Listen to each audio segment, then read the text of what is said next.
Nirmala madam, shall we start, madam?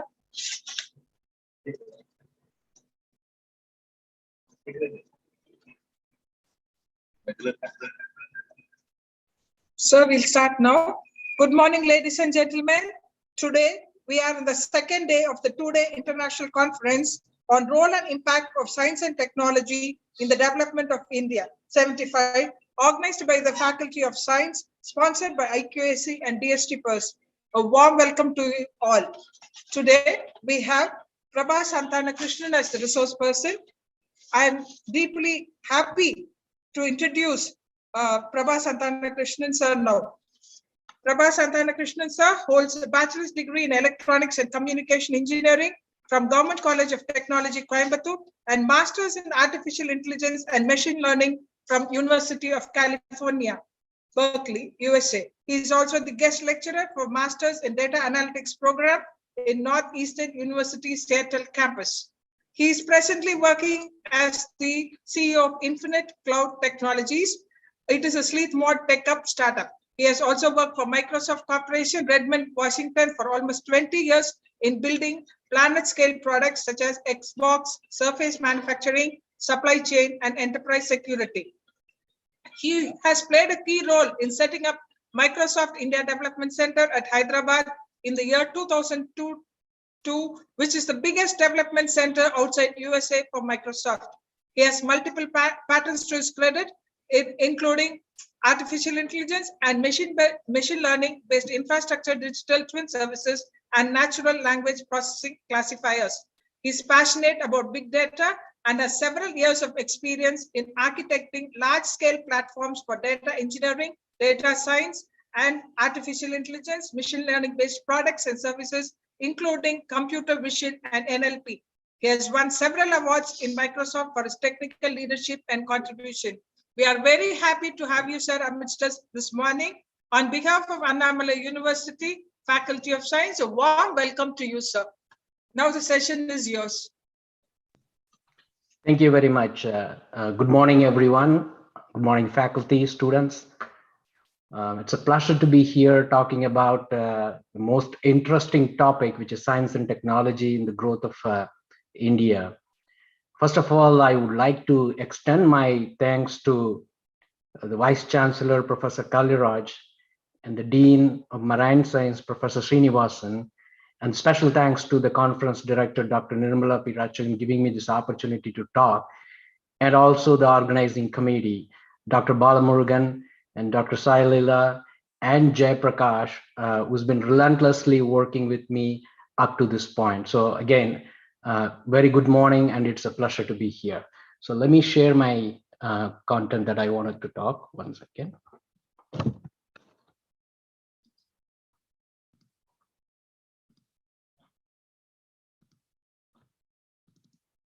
Can you all see my screen? Yes, sir.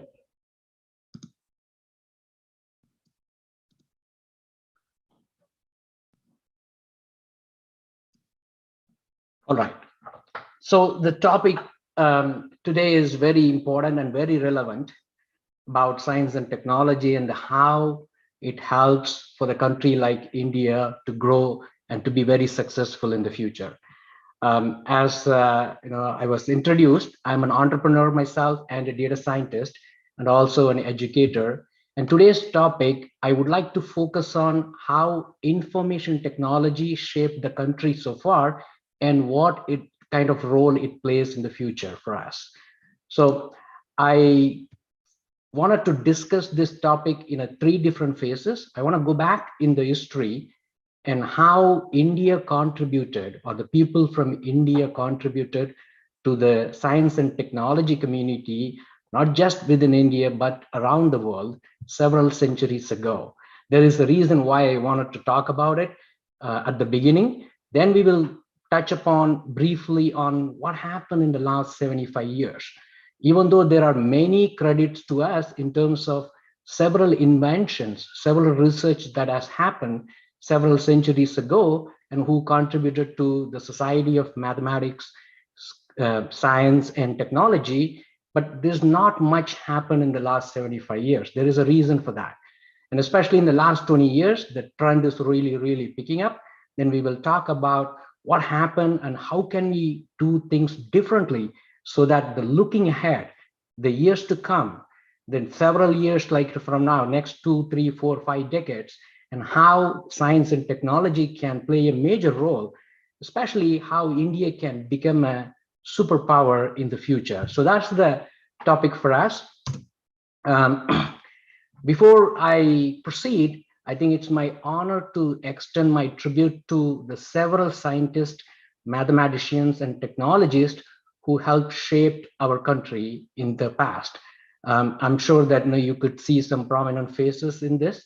I take this opportunity to provide my tribute to them. Of course, I couldn't fit in several of them, but at least I'm able to do that, at least in the one slide that I have. Let's talk about one fine gentleman from the past.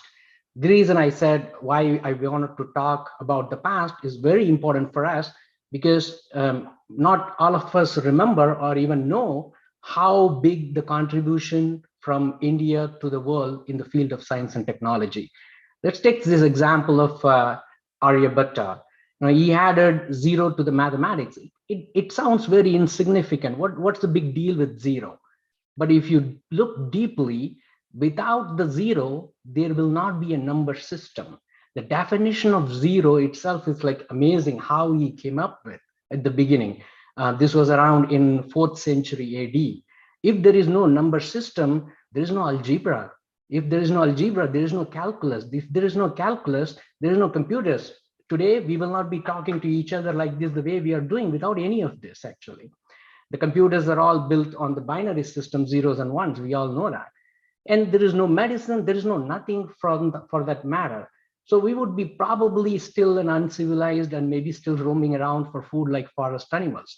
That's what the significance of 0 to the contribution of the science and technology actually started with. Of course, if Aryabhatta did not invent that, I'm sure someone else would have done it by now, but we should take this credit. It has come from the finest mathematician that India ever produced in the past.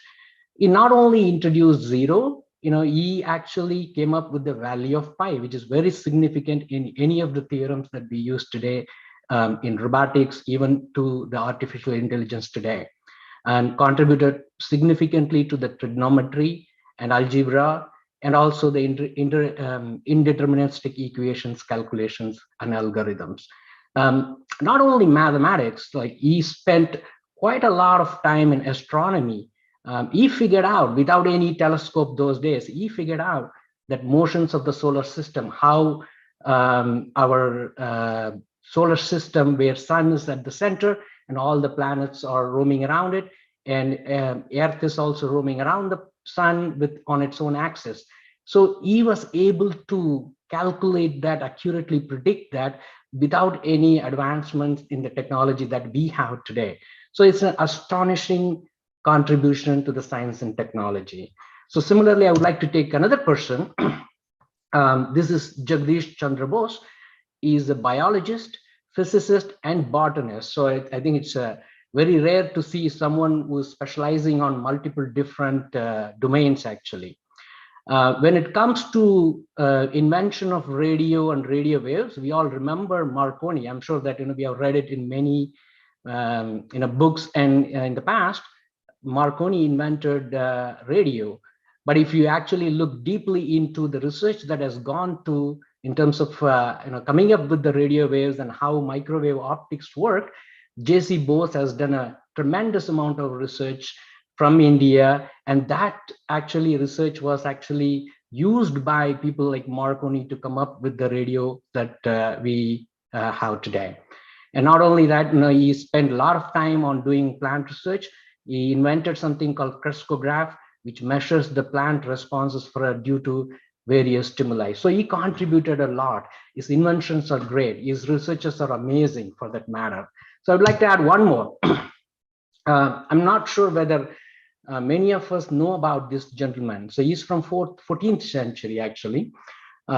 He has contributed significantly to the world of mathematics, especially if you look at the research that went on in calculus. So again, if you go back and look in, anywhere in Wikipedia or even a physical books and libraries, there have been reference to Newton, inventing or working on calculus, but not many know that this has been done by Madhavas long time back from India. In fact, his work has been copied from India to Europe, even though we can't directly assert that, it may have been copied by Newton, but there is significant belief that it has been copied from India to Europe, and not sure what happened after that. So the reason why we talk about these inventions, and then finally, I'm sure you all know this gentleman, the one who knew the infinity. If you have not watched the movie, Infinity, the one who knew the infinity, it's an amazing movie about Ramanujan.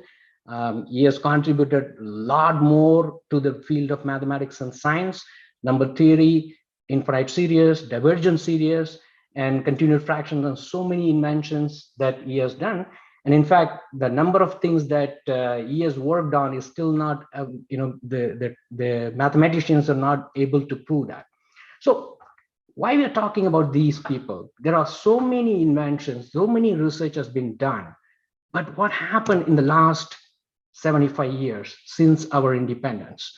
In the last 400, 500 years, India has been ruled by people who came from outside, whether it is Mughals or British. There are so many outsiders were ruling our country. They kind of destroyed many of our inventions. They kind of suppressed us in working on this science and technology.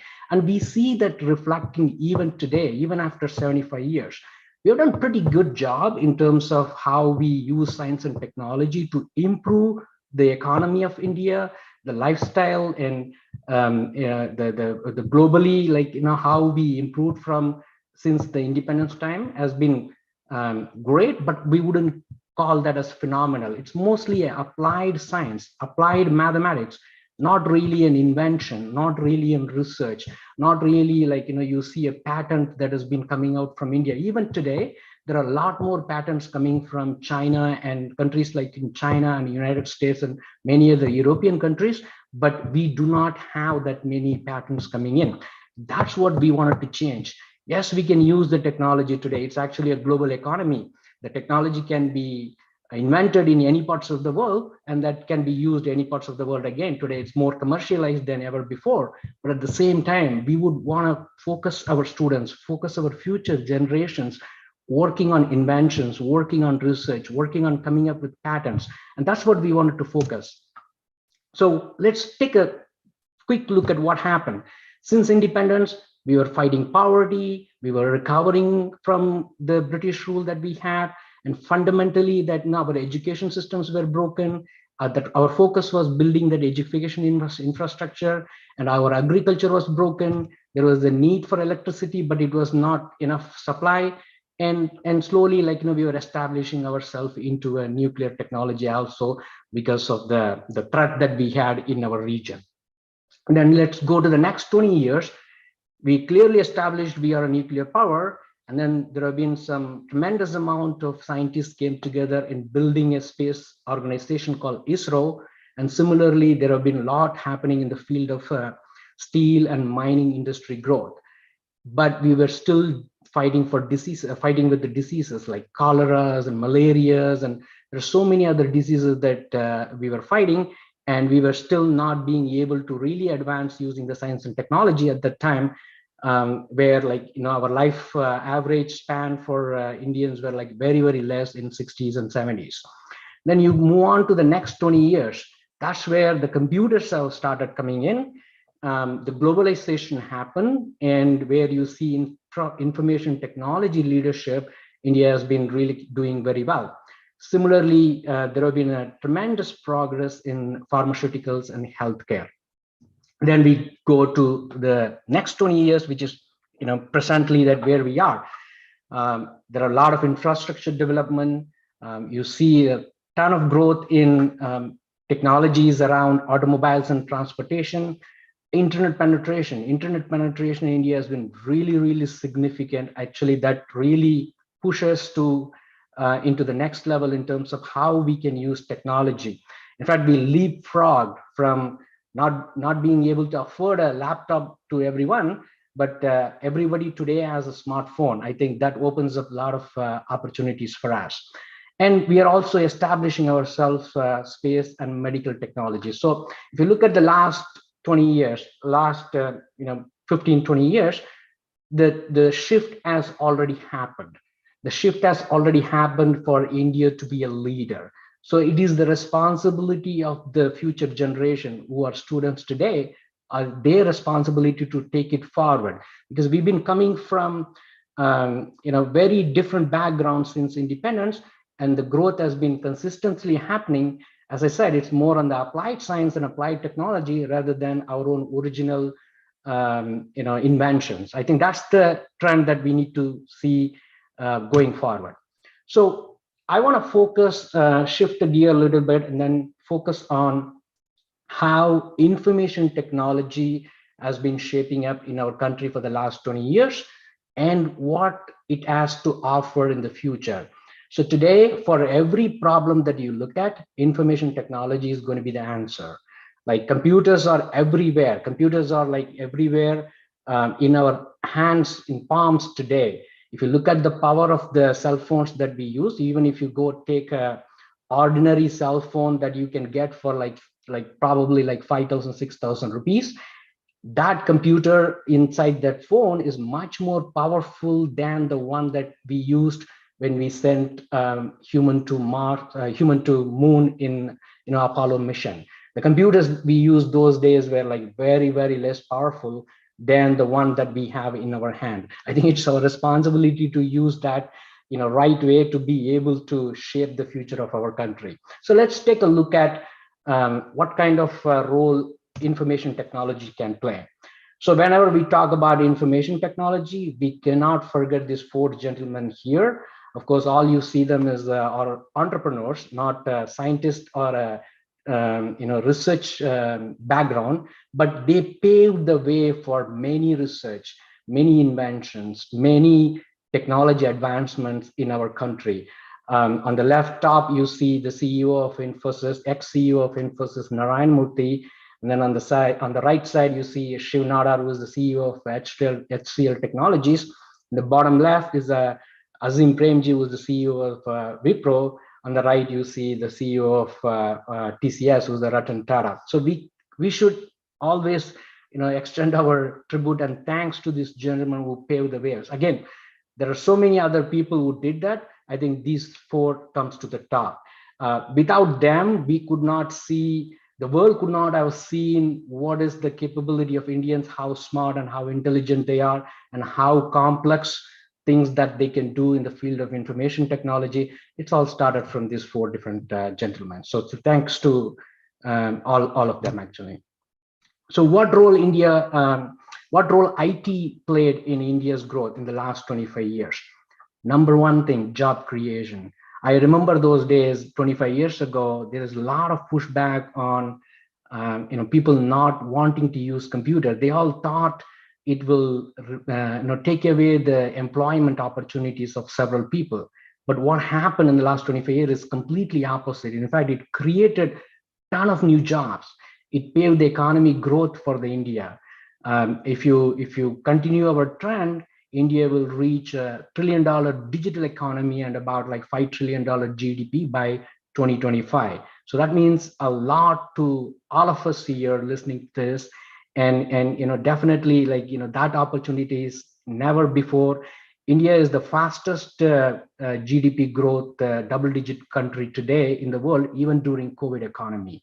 So I think IT has a very big role to play on that. And if you look back, IT allowed us to manage scale and complexity seamlessly. I'm sure, if you were booking a railway ticket about 25 years ago, one of us needs to go into the railway station and stand in the line and wait for your turn, then give a paper reservation request, and then they'll be able to give you that paper ticket. And imagine that if IT is not there, and then managing those many passengers, those many traffic, those many trains today without a computer. The same example goes to banking and so many other examples. So it allowed us to manage scale and complexity very seamlessly. And the next biggest thing that I see from IT is that it made us very well informed and educated. Today, you can get any access to any information from Wikipedia or from, like, there are so many educational content available today online that anybody can take advantage of. In the past, I remember when I was in my bachelor's, we were allowed to take a cycle and go to a library about 5-6 kilometers away from my college, and then there'll be only one copy of the book, and maybe we'll wait for the someone to return that copy, then we get access to that book and then be able to understand and read and gain from that. That scenario is not there. Today, you can, on a just a swipe, you'll be able to access any content in the world. And it keeps us, kept us connected even during pandemic. The conference calls like this is amazing, that where we can talk to anybody. If that would not have been there during pandemic time, I'm sure that we would have suffered a lot more than that. And there are breakthrough in medical technology. So there are a lot has been done in the last 25 years. Again, to go back and let me iterate my point again, these are more application of the information technology. Whether any programming language come from India, whether any product come from India, whether any patent come from India, it is not there yet, for obvious reasons, because we were coming from a different background, as I said. But it is time for us now to lead the world. It is time for us to take the charge and take it forward. So I'm, like many of us, relying on our next generations to do that, so that we can put India into the map at the top. So let's look at where the technology is going in the future. Let's travel with the technology, where we are going in terms of what would be the next 10 years, what would be the next 20 years. The recent trend we all may have heard about is the cloud technologies. So in the past, if you want to set up a lab, we will have to contact the computer companies who can provide the servers to us, then raise a purchase order and send the purchase order to them. Then they will review the configurations and then approve the purchase order, and then they'll ship the machines. It will take like months and months for us to be able to get the computer set up and going, and whatever research we wanted to do or whatever the inventions that we wanted to work on. Today, cloud changed the scenario differently. On the click of a button, you can provision any powerful machine, and you don't need to pay for everything. You pay for the use, that how many hours that you are using, whether it is the infrastructure as a service or a software as a service or a platform as a service. The cloud technology enabled us to do the things that we could not have imagined before. So I think we should spend time on learning about cloud technologies. There are industry leaders like Microsoft Azure, Amazon Web Services, and Google Cloud Platform. And there are many more, IBMs, and there are many other companies like Oracle also have a cloud technologies platforms that they provide. So if you are looking to contribute in the technology, especially in the information technology, number one thing you must learn is the cloud technologies. Then the big data. So today, everything that we do is all about big data. In the past, we used traditional RDBMS, which is the relational database management systems. But in the world today that we live in, you take the example of any social media for that matter, or Twitter like Facebook, or even Google search, and you take Amazon shopping that we all do. Everything involves big data. The power of cloud computing enables to manage and store and process big data technologies. There are distributed computing like Spark that are available to be able to do the things that we are not able to do in the past. Then artificial intelligence. Artificial intelligence is like amazing things that we could do with that. I'll tell you a little story about my previous startup that I was working on. So we used artificial intelligence and computer vision to be able to recognize the diseases based on looking at the radiology image of a patient. So we used computer vision to do that. And similarly, you could do natural language processing. So those are some amazing things that are available using artificial intelligence. So you're going to start seeing more and more of artificial intelligence in the products and the research that are coming up in the future. Then the biotechnology. So now the biology and the technology is coming together. Biology and the computers are coming together. There are a ton of research that are happening in DNAs and how we understand the DNAs, DNA, mRNA, and proteins. So understanding of these things going to give us the insight into how we can cure even the terminal diseases. So 20 years from now, maybe we will eradicate cancer forever. So we'll get rid of that. So we need people to look into those researchers. Now we have the platform ready. It's time for us to take that lead, and we should not be follow the Western countries anymore. India should take the lead for going forward. Not just these 4 technologies, there are many others, I can highlight. In the interest of time, that now I'll just read them out, and you can, if you're interested in any of this field, you should go and do some research on that. Robotics is like completely changing, especially with the artificial intelligence coming in. Quantum computing, not anymore binary zeros and ones anymore. So you're gonna have to, be able to handle zeros and ones in the same bit. It's an amazing thing that's coming up. And metaverse, and I'm sure like you heard about this very recently, even Facebook changed the name to Meta. It's all about bringing the real world and the virtual world together and then see what it can offer to the humankind. Blockchain is the distributed ledger. 3D printing, that's an amazing technology that is coming up, right? So you can even print your own limbs, parts of your body. You can print the house. Actually, I've seen some examples about like how one company is coming up with printing a smaller size houses. You can just get it done in just a matter of hours. Self-driving automation. There are level 1 to level 5 automation that is already happening, and there are a lot of information, computer science, artificial intelligence are going into that field. Drones are becoming really big now. Drones are becoming in a very interesting technology that will have several things that it can do to improve the life of the future humans. Communication technology, like so the meetings that we have, there are so many other improvements happening in that field as well. Space technologies and the Internet of Things. So there are many others too. The opportunities are limitless. It's all up to us to go after them, actually. Well, we have seen like so many technologies, so many advancements, and it's all great. But what if they cannot solve the basic human problem that we face today in India? There's no use. There's no use of science and technology if it doesn't solve the problems that we face today. If you look at, there are so many people still in poverty, and there are diseases, including COVID. And there are planets in peril. This is the picture from last week that's Chennai's Marinas Beach. Unbelievable. We couldn't even differentiate between a beach and the sea. And the pollution, this is also a last week picture from Delhi. And food shortage. There's one side, there is an excess amount of water coming in, and we don't know how to deal with that.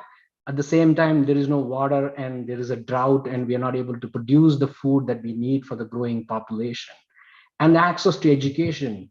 COVID put, as especially people in kids in India do not have access to school education for the last 2 years. I think actually that's actually very fundamentally disturbing for kids who are in kindergarten ages, like 3 to 5, 3 to 6.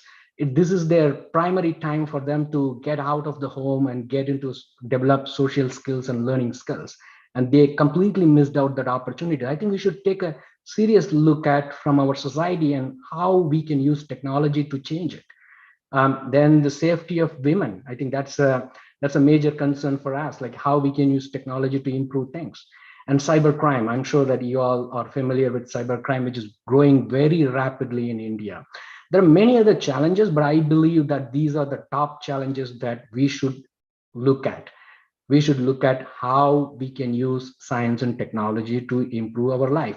If you can't address this problem, there's no point in launching a rocket to space and moons and Mars. We must take care of this basic fundamental problems first by using science and technology. So when I say these are challenges, I consider them as an opportunities as well. Like every challenge should be seen as an opportunity. Every opportunity is basically came from a challenge. So that's how an entrepreneurial mindset should look at it, and then see what opportunities are there and how we can learn this technology, how we can understand them, how I can, put them to use, whether it is a research or invention or even applied. We should be able to look at and see how we can solve these problems. What's the future of India? This is the number that I took in the morning. I'm sure it must have grown up by now. We're almost touching 1.4 billion people. It's a huge responsibility for us. India is home to a fifth of the world youth population. So I think it's time for us to lead the world because we are more of us, and it's our responsibility to do that as well. We have done that in the past. If you go back in the history, like several centuries ago, we are known for invention, we are known for research, we are known for leading the science and technology. Now it's time for us to do that again. So this huge growth of youth population should be taken as an advantage for us. It will create the demographic dividend that will play a critical role in achieving nation's ambitious target to become a $5 trillion economy. The large population, they are both workforce and as well as a market. Now, I remember in the past, any new product being launched is being launched only to Americas and the Europe first. Then by the time it reaches India, it will be almost like a year later or maybe a couple of years later. But now every new product that's being launched in Western countries being launched in India today, because there is a market demand and there is a huge population that are looking to taking advantage of those technologies, whether it is a phone or a computer or for that matter, anything. So this is an opportunity for us to be creating a culture of innovation, entrepreneurship, and diversity. I want to take an example how science and technology can be the rescue, especially one field is, which is the technology in agriculture. If you look at agriculture, we face a ton of problems today with the lack of water, lack of laborers, and not being able to produce the amount of food that we need for the demand that is ever growing. I would like to talk about how Internet of Things, which is transforming in the agriculture sector. For example, Internet of Things is nothing but a few sensors that you can put, whether it can sense a humidity or a temperature or even a pH level, nitrogen, phosphorus, potassium. So it can measure any of this with the low cost sensors, which are like maybe 100 rupees or less each one of them. Then it sends that information back to a smartphone or a tablet in terms of what is that level each one of them. So if you look at from how this information being passed to the smartphones on a real time, then being able to detect how much water should be released, how much potassium should be applied, or what is the pH level and what can we grow from that pH level soil that we have. So all this information is available to us at a very low cost manner. There are many companies are working on this field and be able to provide the technology so that we can conserve water, so that we can apply proper amount of fertilizers or a manure for that matter, so that we can produce and get the better yield, better crops. And that is the role of a science and technology in terms of how it can be applied into agriculture. Another interesting thing is diagnosis of diseases. A lot of people, our father, great father, grandfather or great grandfather, they all worked in the field of agriculture, but there is a, we all moved away from agriculture. We moved into different jobs in the last 20, 25 years. So that knowledge has been lost when it comes to a disease. What kind of disease or the insects that we get attacked in our fields, that knowledge has been lost. So now to fill that gap, we can use artificial intelligence. We can train the artificial intelligence models, machine learning models, and that can predict and tell you what exactly the disease is and how much it is impacted and what should be the remedy for that. And it's just just by taking a picture of a crop, you'll be able to figure it out very quickly in real time, then be able to connect to the right resources to get them fixed as well. Like whether it is fertilizers that you need to apply, or you need to do something different, talking to the agriculture department, all those things can be connected using technologies. And these are not fiction, these are actually in works actually. There is another great project using artificial intelligence and natural language processing by the Bharat Kisan Center. So if you look at Kisan centers today, they receive about like 3 to 5 million calls in a month from all over the countries. And if you look at the statistics of the calls that you are receiving, about 50 to 60%, the farmers are asking for what is the weather, when it is going to rain, and when can I do my seeds, sow the seeds, or when can I do the harvest, or where is the market available so that I can sell it, and what is the pricing of that. So all of this can be automated. In fact, myself and one of my friend, we worked in writing a paper on that as part of the UC Berkeley research here, and we are working with the government of India to implement that, pilot that in the next year or so. So the opportunities are again limitless. I'm just giving you an example of how you can use technology in agriculture, right?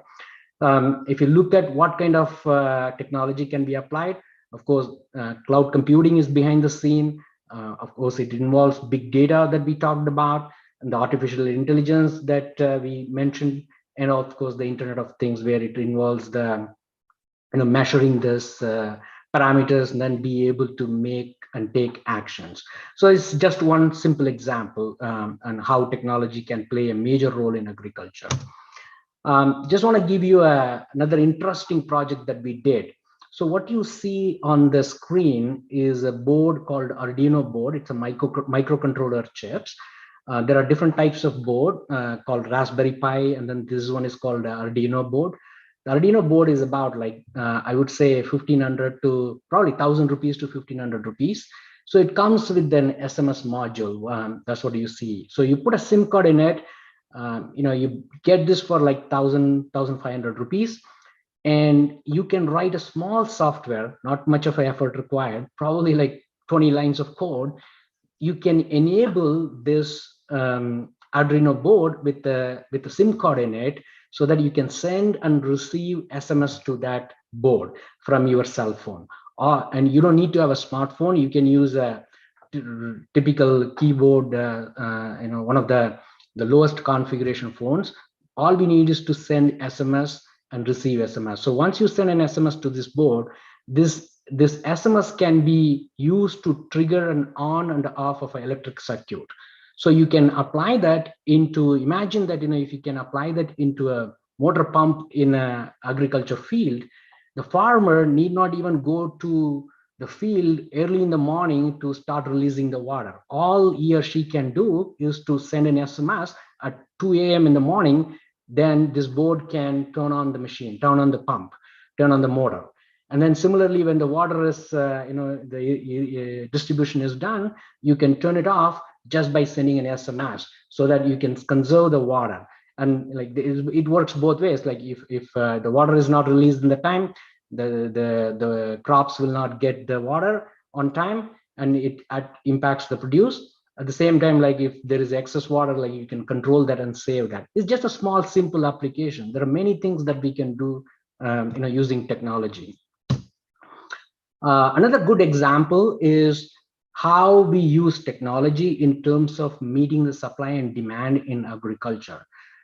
We hear about a lot of complaints about farmers and their protest, and even unfortunate things about their suicides and the families in troubles and things like that, primarily because they are not able to make profit, or the money that they spend on producing that crops or vegetables, and they spend a lot more than the output that they can get from that.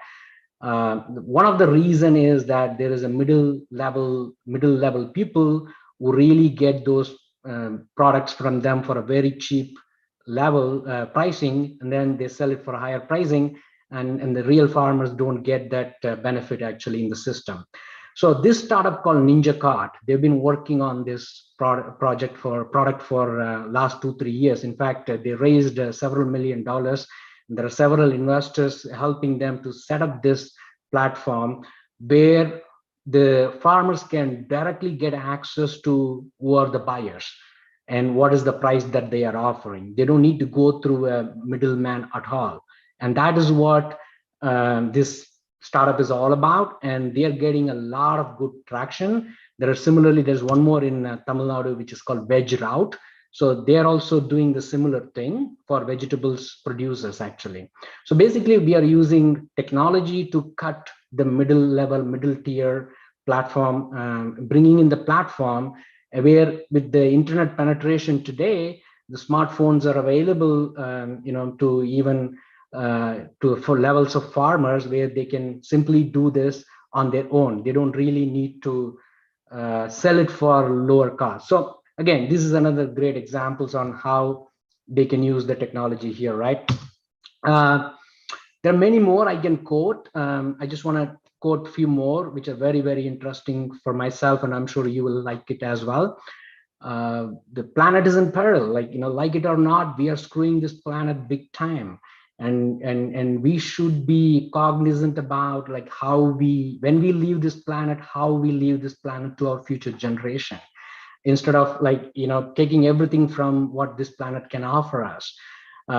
Technology is partially to be blamed. For example, if you take how much energy that we consume today, whether it is electrical energy generated through fossil fuel or automobiles using energy from the fossil fuel, it kind of bothering us, and we should be looking at very deeply into how we can apply the same technology in saving the planet, so that our future generations have something to live with, right? So we see that the damages already in the last couple of weeks, especially in Tamil Nadu, right?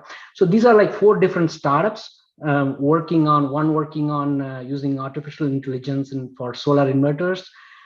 There's another one again working on solar energy for home and businesses, and then there is somebody is working on sodium ion batteries, and there is another one for again smartest way to use technology to save your energy and cost. There are many more. I'm just picking up 4, and there are many other startups in Tamil Nadu, in India, working on this, saving the planet, saving the earth, so that we have a better future for our next generations. Another interesting thing, this is a huge trend today, eliminating the fossil fuel needs.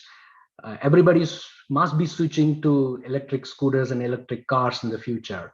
If you go to Hosur has a very big unit set up for all the electric vehicle manufacturers. Reason one to add is the Ola Electric. There's a huge job opportunity for us also. It's not just we are doing the right thing by not relying on the fossil fuels, but also it generates lots and lots of opportunities, whether it is a battery technology, whether it is a motor technology, whether it is a software that goes in creating this and using these vehicles. I'm sure it extends to the cars as well next. So you're going to see lots of this focus on how the science and technology is going to shape the future India, and we could be the leader also. Again, we can show the world how we can be the leader in this space. I know our Prime Minister committed to net neutral carbon for by the year 2070. If we all work together on this, if you all support this, and we learn these technologies and take advantage of this and create a career out of it, I'm sure we can meet that even before that. This is another very interesting. I'll briefly highlight it. This is creating a safety for women, safety for kids, safety for adults, older people, and how we can use technologies here. So this is basically a crowdsourced reports of violence and some of the patterns, and using artificial intelligence to predict that which area is safe and what time and how many incidents have been happened in this space.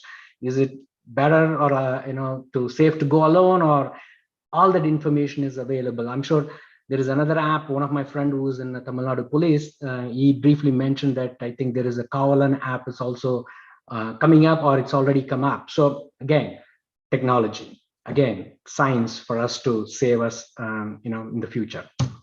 So again, these are all great things. How do I get started? Like, where do I get started? Yes, you can join those companies that I mentioned. You can do a research on whether it is the MNC corporates who are working on this space, or even the startups. I strongly recommend look at the startups world. I encourage our students to take risks. This is the time that you can afford to take more risk earlier in your career. There are tremendous amount of opportunities out there. The motion has been set already. I think it's time for us to ride on to that, then make our country a better place, right? Find the right problem. There are many problems that we talked about, like go what is passionate about, what makes you passionate about, and start something very small. It could be a college project. Start it very, very small. You don't need to really create a big dent in the world in your first attempt. Start small, fail, learn from the failure, fail fast and learn from the failure, iterate again. That's how the big companies are built. Amazon is not built on one day. Google is not built on one day. It took several attempts. It took several failures, and learn from the failures. And sooner you learn from that and then correct yourself, then you'll be able to make big things. You'll be able to do greater things. Know your customer. Of course, you need to know your customer, which customer you're targeting. Then, of course, you need to build a great team and keep innovating. Innovation is very key. You can copy the technologies, or you can apply the technologies so much. I think the one who are very successful are breaking their head, then focusing on the innovation. So what are the resources that are available? Oh, sorry, before we go to the resources, like I would want to highlight, it's a very interesting concept that I learned from Satya Nadella, who is the CEO of Microsoft. In fact, he is the one who preached about it, how everyone should be having a growth mindset versus a fixed mindset. If you have a growth mindset, automatically things will fall in place. Failure is not an option, it's a fixed mindset. But if you look at from a growth mindset, failure is an opportunity to grow. So if you fail on something, that's amazing. You can learn something from that so that you can do something bigger, better next time. You can learn to do anything. Challenges help me to grow. Feedback is constructive. If somebody is telling you that no, this is not good, I think that's an amazing thing. That's a gift that you should take from that person, then be able to change it, whether it is your personal life or your professional life. So you like to try new things. So these are the attributes of someone who have a growth mindset. So these are the people who can create greater things in your life. Fixed mindset, I don't want to talk a lot about it, but just to highlight, like, if you fail once, you're done. Either I'm good at it or I'm not, or I'm not born with this genius or intelligence. When I'm frustrated, I give up. I don't like somebody giving me a feedback. So I don't like to be challenged. So if you have that kind of mindset, there is not many people who can really make any progress in whatever they're trying to do, whether it is a startup or even working in a multinational companies or even a government organization. So always one must have a growth mindset. That's something that I learned from Satya Nadella, which is really, really, really precious. And I like to tell whoever I talk to. Government provides ton of opportunities for us. If you take Tamil Nadu government, they have a website called Startup TN. They help you innovate, they help you incubate, they help you accelerate, they help you start something in the field of technology and science. So I strongly recommend that visit this site, startuptn.in, where you'll be able to find many opportunities. They have several programs, they have several research grants that they have incubation teams. They provide lots of support in terms of how one can get started. You don't need to be a genius to do this. All you need is the passion and fire in your belly to do something. I think the opportunities are there. Watch I don't know how many of you watch Doordarshan. I really love to watch Doordarshan. That's one of my favorite channel. There is a program there where they talk about how you can create startups, and I'm sure there are programs for agriculture as well. So watch those kind of programs in terms of how you can develop entrepreneurial mindset and how you can be part of that. Not only government, like, if you look at private organizations like Google for Startups as an accelerator program in India. They basically, if you have an idea, you can go and pitch them in terms of what those ideas are, and they will definitely validate them and review them and then provide mentorship and support in terms of artificial intelligence, machine learning, cloud, whether it is a web or even strategy, product strategy and marketing. You don't need to have a degree in artificial intelligence to get into accelerator program offered by Google. All you need is the passion, then idea is good enough to get started with them.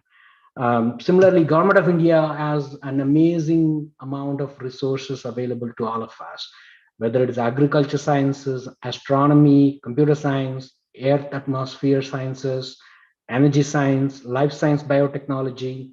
There's so many programs, so many schemes that are available from the Government of India as well. I again strongly recommend for you to spend some time there so that you can take advantage of them. This is something interesting. There are programs targeted for women, like if you go back to my original slide where I show all the scientists and the technologists. It's unfortunate that there are only one row of women that I showed.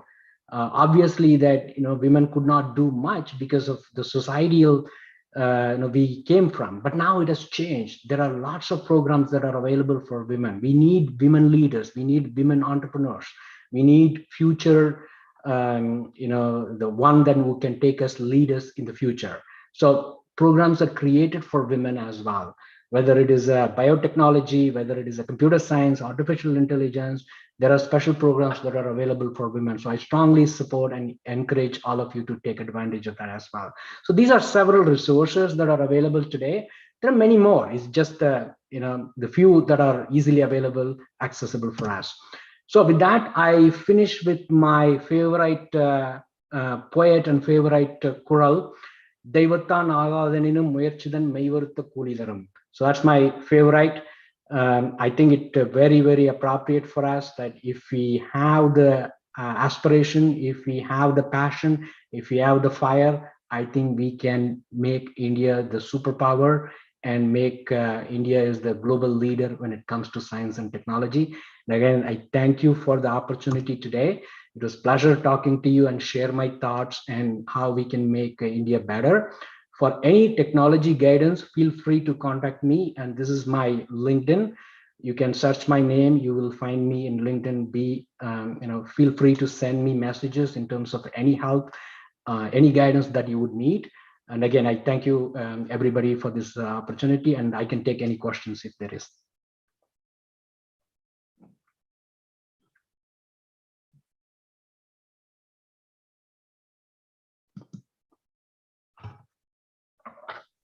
Thank you very much, sir.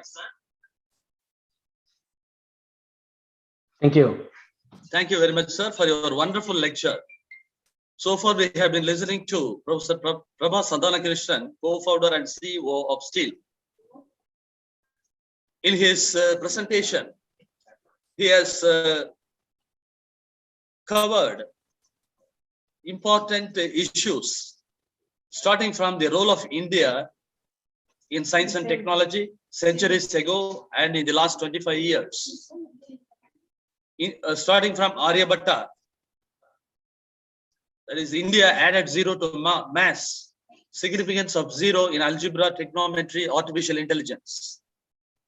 Jagdish Chandra Bose, he pioneered in radio waves, microwave optics. Madhava series in the 14th century. Ramanujan, number theory. A brief history since independence. Role of information in India. Pioneers of India's information technology. Role of IT in India during the last 25 years. technology of the future, like cloud technology, big data, artificial intelligence, and biotechnology, and many other like robotics, quantum computing, metaverse, blockchain, 3D printing, self-driving automation, drones technology, space technology, Internet of Things. And what are the challenges of India that India is facing? Like poverty, diseases, planet in peril, pollution, food shortage, women's safety, access to education, and cyber crime. And how science and technology is helping us in agriculture, and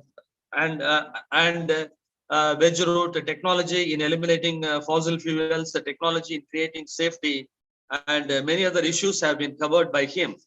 Really, it was a wonderful lecture. If it would have been offline, we all would like to give a standing ovation to you, sir. But unfortunately, it has become online. So such a wonderful lecture you have given. Thank you very much, sir.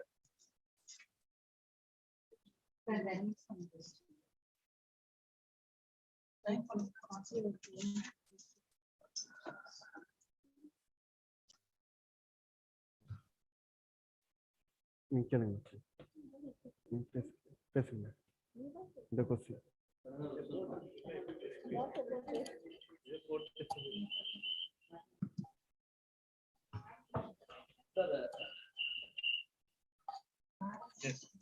Hello, sir.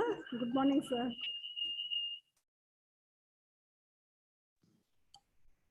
So there are Hello, some good morning. questions.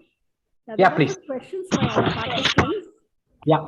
Neela Kandan wants to know, what about data security? Yeah, so data security is very, very important as well. The cyber crimes happen, the breach of data, breach of privacy information. It is very, very concerning. People talk about like the World War III may not be using ammunitions like missiles. It's going to be probably stealing the data from other countries and then taking advantage of their properties. So we already see that happening already. There are some countries with bad intentions. There are some people with bad intentions trying to steal information, whether from a private, personal, individuals, or at a country level or an organization level, and then blackmailing them for ransom. So all sorts of security breaches are already started happening. When I was part of Microsoft, I remember we used to get at least few thousands of attacks on a daily basis. So again, cybersecurity is a very, very important technology, that there are people who specialize on learning ethical hacking, the way the hackers think, and then create a career out of it. I think that's going to be a wonderful opportunity for us as well. Thank you. There's another question. Yamini wants to know, as you are a data scientist, we're talking about artificial intelligence. I have a question to ask. If you could copy our brain for future generations, would we? That's a very interesting question. So I'm sure there will be some regulations to do that, but I wouldn't doubt that the technology will be there someday. But I'm sure there will be some restriction, constraints, and regulations on whether we can do it or whether someone wants to do it. Yeah. So there's a question by Shushma. She wants to know, what about the data reliability of Google and Wikipedia? I can't really comment on Google, but Wikipedia is crowdsourced. There are some regulations that happens, governance that happens behind the scenes. But because with the crowdsourced technology like that, I think there are going to be always some prone to some errors and misinformations. But I think they're doing their best to avoid them. But I can't really comment on Google, actually. Okay, thank you, sir. Deepak Kumar wants to know, sir, can we bring such science and technology in the coming times which will have positive impact only? That's again an interesting thought process, right? So if there are any inventions that happens by the humans, it always have both sides of the equation, both sides of the coin. You can use it for good, you can use it for bad, right? Right from you take a knife, you can use it for good, you can use it for bad. Similarly, I'm sure that all of these new technologies that we are inventing can be used for not good purposes as well. But again, it's as a humans in our society with the regulations and restrictions, I think we should use it for the good purposes. And we can use the same technology to prevent that happening. But I'm sure that there will be always loopholes for people to do it. But I think we should be careful about it. Thank you so much. Actually, one scholar, Yamini, wants to talk to you directly. So we have made her the co-host. So Yamini, you can ask your question. Yeah, ma'am, am I audible? Yeah, Yes, you you are are. audible, Yamini. Yeah, first of all, thank you so much for such an informative lecture. Like it is said that one's knowledge is others' data.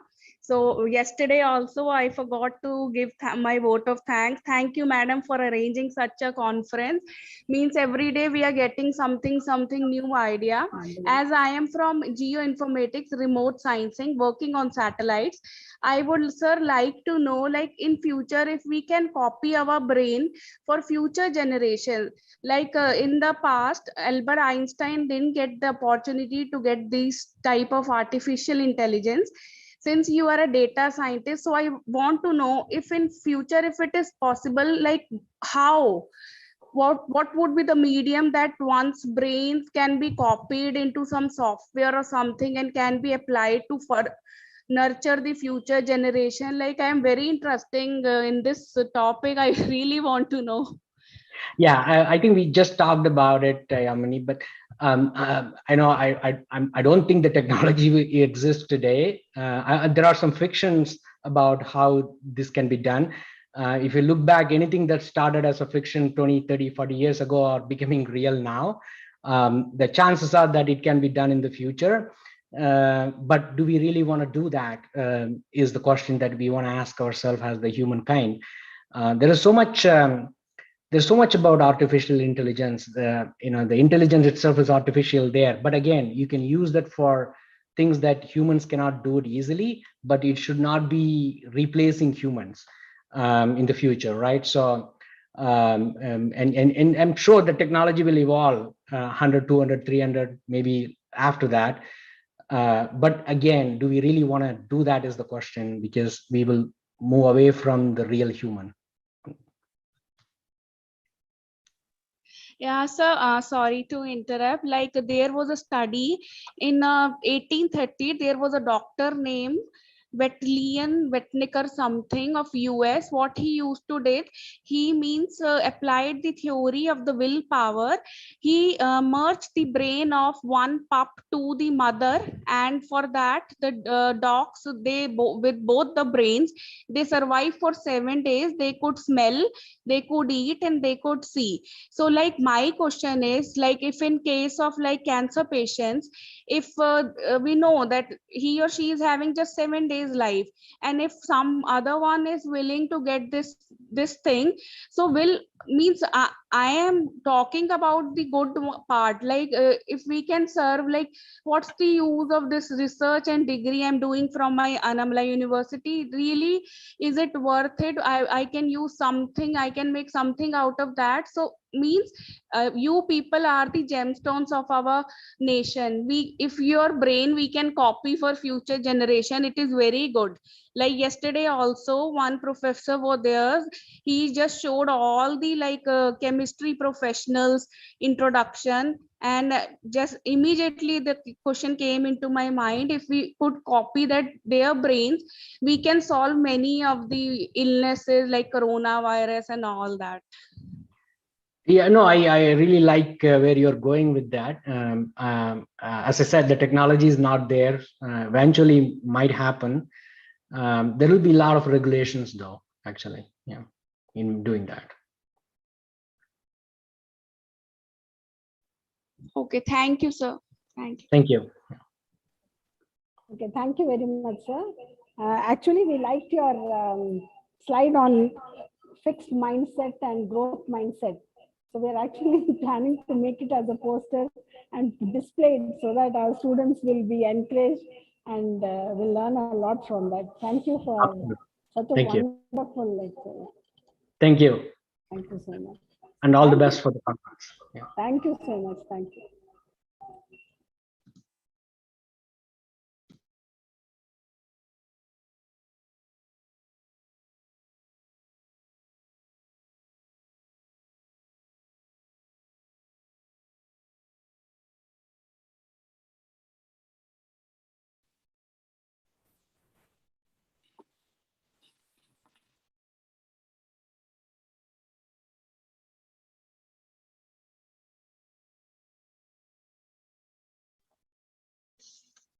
Good morning, sir.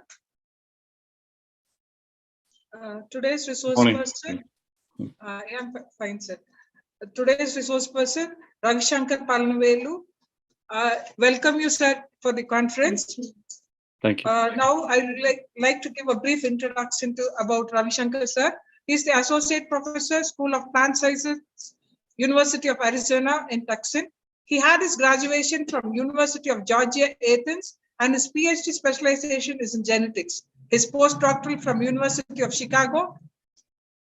His academic career spans over 15 years. He has published several articles in journals of repute.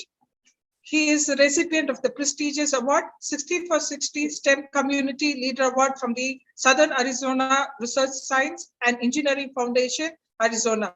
David E. Cox Faculty Teaching Award from College of Agriculture and Life Sciences, University of Arizona. On behalf of the university, we welcome you, sir, for this conference.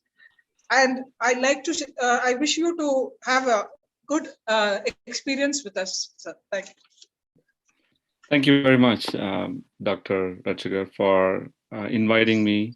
And I want to thank all the organizers of the conference for putting together, first of all, a great conference like this, where we can look forward to the next decade or more for the development of India.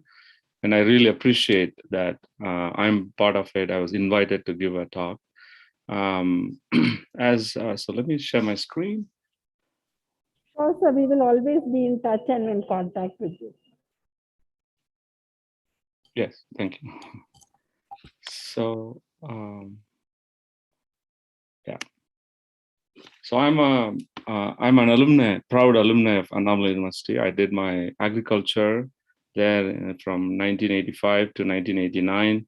I graduated from the Faculty of Agriculture. In fact, a couple of my professor friends there who were colleagues with me, but now are professors, put me in touch with Dr. Ratchagar, and then I was invited. So today, so I'm a plant biologist by training. So I'm very eager to talk to you all. So what I want you to do is to give me a chance to articulate what I want to say today, so that I want to make you think a little bit differently today. What you might have heard so far about genetically modified plants and gene-edited crops, which are coming using CRISPR. Right. So I feel that they are the case I want to make today is that they are very essential components for the future of Indian agriculture. So I hope I could make the case and convince you. And I'll be very happy to take questions because this affects every one of us because we all have to eat every day.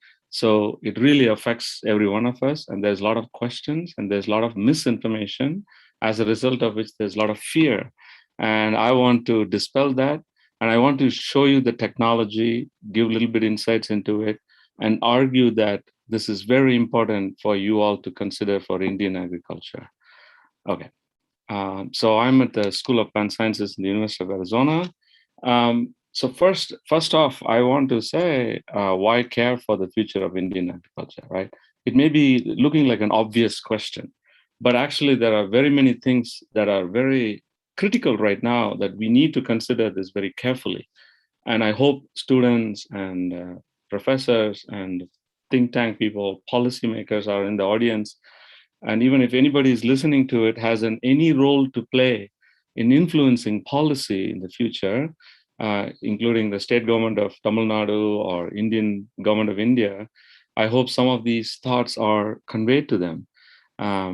Okay, so the first thing and foremost that we need to worry about is climate change. I don't have to tell that to this audience. We are facing extraordinary flood situation in Tamil Nadu right now.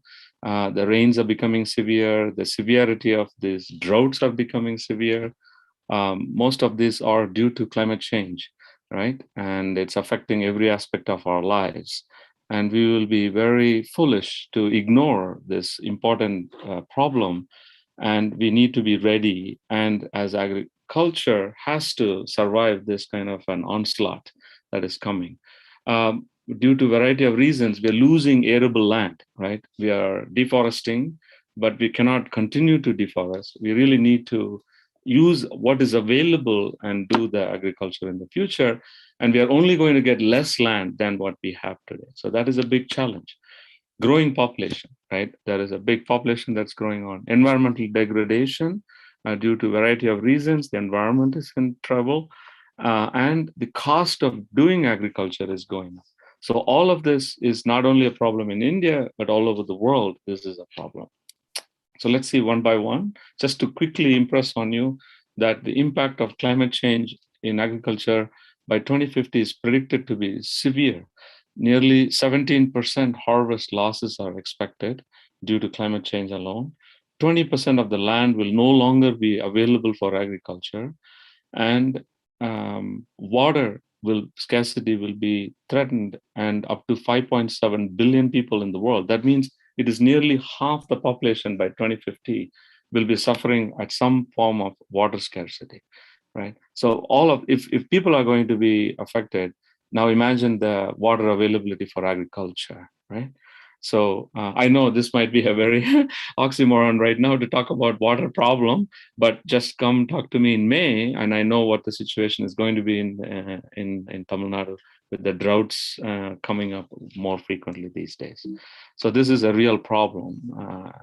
Okay, and so let's take one by one. Population. India's population is growing. So here is shown in orange. India's population was expected to overtake China's population only by 2028, but now it may be in 2022 we may be overtaking China's population, and it is expected to grow to 1.78 billion people before it plateaus. So a big problem is waiting because of the huge amount of population that is growing. But we have to feed them, right? No matter what it is. How are we going to feed them? Therefore, agriculture is at the forefront to feed all the population. So how is it going to do it? Okay, so keep that in mind. Environmental degradation due to everything, right? Due to heavy rains, drought, fire, forest fires, due to over-irrigation, we are salinizing the lands, and deforestation, soil erosion, you name it, we are causing problem. And of course, we are warming the planet due to industrial pollution. And I saw the report in Delhi right now, it is four times higher than what it is supposed to be for safe air consumption. So all of this pollution is going to have a direct effect on agriculture, and it is only getting worse. We need to be ready. To do agriculture itself, the cost of doing agriculture is going up. This is actually, I just pulled up a recent from April 2021, earlier this year, farm input costs set to rise with increase in fertilizer prices. This is in India, right? And the cost of doing agriculture is going up all over the world. So, okay, it's not all gloom and doom, right? Humans are creative, and we can solve the problems. And one way we can actually solve the problem is we can look back in history.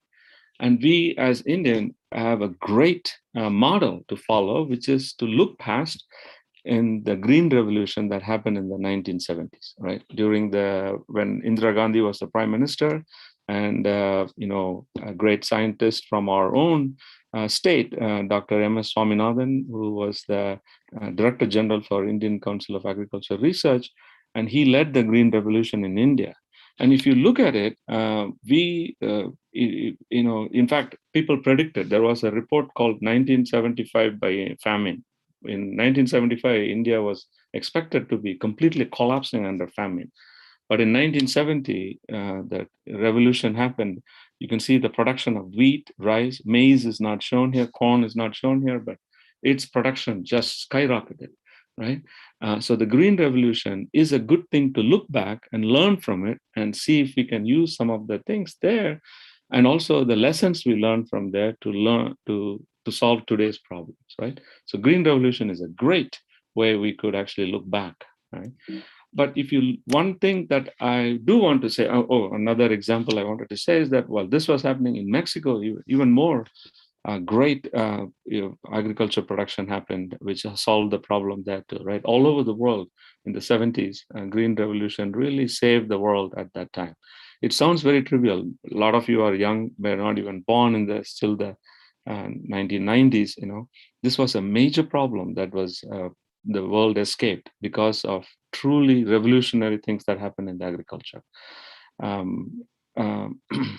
Anyway, so one thing that a lot of people don't remember also is that one of the reasons for this, I'll go back to this graph, the reason for this huge increase in production, yield of rice, wheat, and other varieties is, of course, fossil fertilizer was being introduced, farming practices became modern, mechanized farming was introduced. But the most important thing that caused this rise and help with the Green Revolution was the introduction of high-yielding varieties of rice and wheat, right?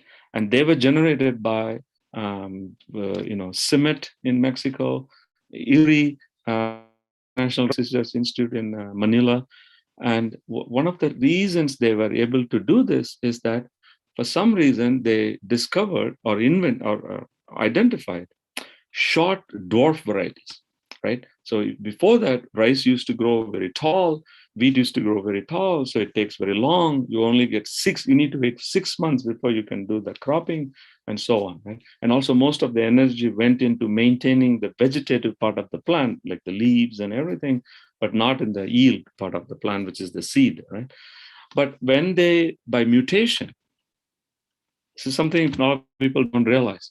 So they just took rice, they identified mutants that affected certain aspect of the genome that gave rise to short varieties. As a result, they could actually quickly grow and only, like for example, we reduced from 6 months to about 3 months. Right?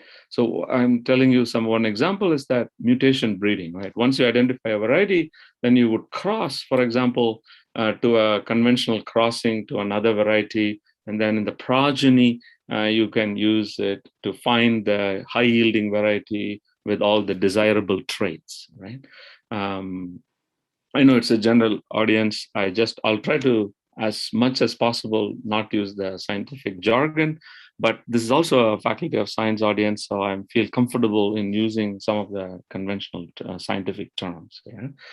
But in any case, the many breeding techniques were established, which basically looked for mutants that were generated, either natural mutants or people put seeds in front of irradiation, right, nuclear reactors, and then identified the varieties. So here is actually a book I read actually this morning too in preparation for this. There was this very nice article that showed the nuclear techniques and the Green Revolution. Without nuclear techniques, there would not have been Green Revolution. Many varieties were generated looking for mutants. But the amazing thing is that, that's why I put this one too, people irradiated the varieties. I want you to think about it. We exposed plants to radiation so that mutations could be caused in the genome. We just picked the ones that are desirable traits and then use them in conventional breeding, fix the mutation in the population, and then release the varieties. What is amazing is that at the time the varieties were released in the 1970s, we had no idea what changes we made to these plants. I want you to remember that. This is actually critical. Basically, uncharacterized lines were released to farmers. They found it, looked good, and field trials were done, and varieties were released. We had no idea which genes we changed. Later on, 15 years later, when the molecular techniques improved, we found a gene involved in gibberellic acid biosynthesis pathways. So these are pathways that make the hormone, and they found a mutation in it. And when you inhibited that hormone, the plants grew shorter. That's the reason why somebody was able to pick a dwarf variety, and that revolutionized the whole thing. So all the rice varieties that, including, you go to Tanjore district today and you see all that things, right? All the IR8, IR24, IR20, IR36, all the varieties all had mutations in them that were bred for these reasons, right? But yet there was no problem in releasing them. Nobody died. In fact, we saved lives throughout all this. This is actual history. I'm not making stuff up here, right? This is actual history that happened. We fed all, today, if you're eating a rice, I don't want to scare you. You're eating a mutant rice, right? There is no change in it. There is no ifs and buts about it, actually. So, but in any case, therefore, what I want to argue today is that if that green revolution that helped solve famine, if you really don't believe it, I think it may be hard for this generation to believe. You should Google and find some YouTube videos about famine in India in the 50s and 60s. We were crippled. The previous speaker also mentioned about it, how when the British left, right, we were crippled by the huge population explosion and food production was less. The Green Revolution really saved India and other parts of the world too, but all the developing countries in the world. So my suggestion is, why are we throwing out other advances that has happened in the science in solving today's problems, right? We don't have any problem in wearing a new watch or a new phone, new drone, new precision laser-guided missile, landing in Mars, landing in the moon. Every aspect of the society, today science is accepted, except in breeding, simply because of irrational fear, because people don't understand what is happening, and vested interests are kicking up these problems, denying these opportunities for developing countries like India, like Bangladesh, like Pakistan, like many other countries, are being denied these advances so that they cannot become self-sustaining, right? So I really urge people listening today to consider not to listen to irrational fear and instead use the technology to solve our own problems, right?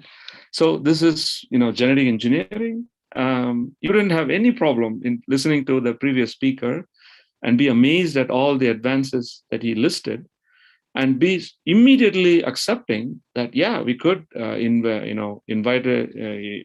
use it to solve problems.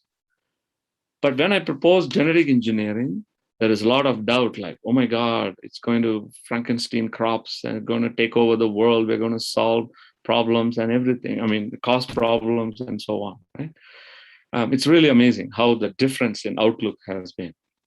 So, but I want to argue that genetic engineering is a solution that we should not throw out and lose an opportunity to solve our own problems. So that message might shock you, some of you, or most of you in the audience, right? But I want to assure you, I am today's messenger. But before you trust my message, listen to me as a messenger, right? I want to tell about myself. I'm not sponsored by any agency, right? I'm not beholden to any company conflict of interest. I don't have any conflict of interest. I'm not an employee of any company like Bayer or Monsanto or anything. I have 30 years of experience in plant molecular genetics and genomics. So I know what I'm talking about, right? You have to give me that benefit of the doubt. And most importantly, right, I'm interested in genuine solutions for real problems. I'm a citizen of the world, right? I want my children to have and enjoy what I enjoyed, right? I want the next generation to enjoy too.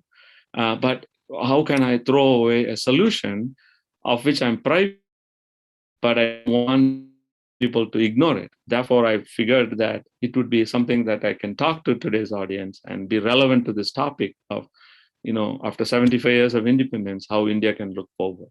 All right. So I want you to trust me that I have nothing to gain from advocating this, simply besides simply being a good citizen and genuinely interested in solving problems. Okay. So why do I think that we are ignoring GMOs at our own peril, right? I know the policy in India. I read about them. Today, only one GMO crops has been permitted, which is cotton, right? But other crops are denied. Even our neighbor, Bangladesh, can grow GM eggplant, but we cannot. In India, it's not allowed, right? So I think that India should be bold and look at these solutions and use for it. And I have some tips to give for them how India could do this, right? And also, right, it is also a fact, global agriculture must increase output while minimizing environmental impact for all the reasons I said. Population is going up, environment is degrading, cost is going up. Agriculture must have to deliver on it, right? And improved seed varieties is one way this can be done. Exactly like in Green Revolution. I'm telling you, even if we had done everything else, but if the improved varieties didn't come, we would not have had Green Revolution. Same thing holds now. Improved seed varieties are the way to go, is my point.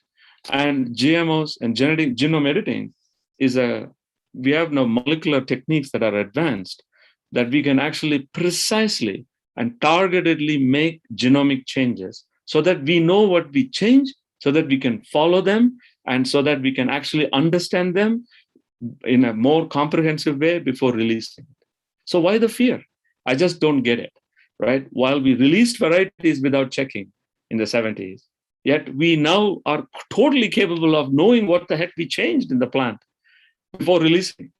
Yet we are so fearful of it, right? It doesn't make any sense, right? I'm going to convince you that. So, okay, first, let's talk about this general point, right? Again, I'm telling you as a science advocate who believes data, where in my lab, we collect data and form hypotheses, and I have no problem in changing my hypothesis if the data doesn't fit, right? So I'm a data-driven person, right? So I'm showing you this slide. This is very important. GMO crops are safe by any measure. So far, 1,783 studies have been done. Zero hazard.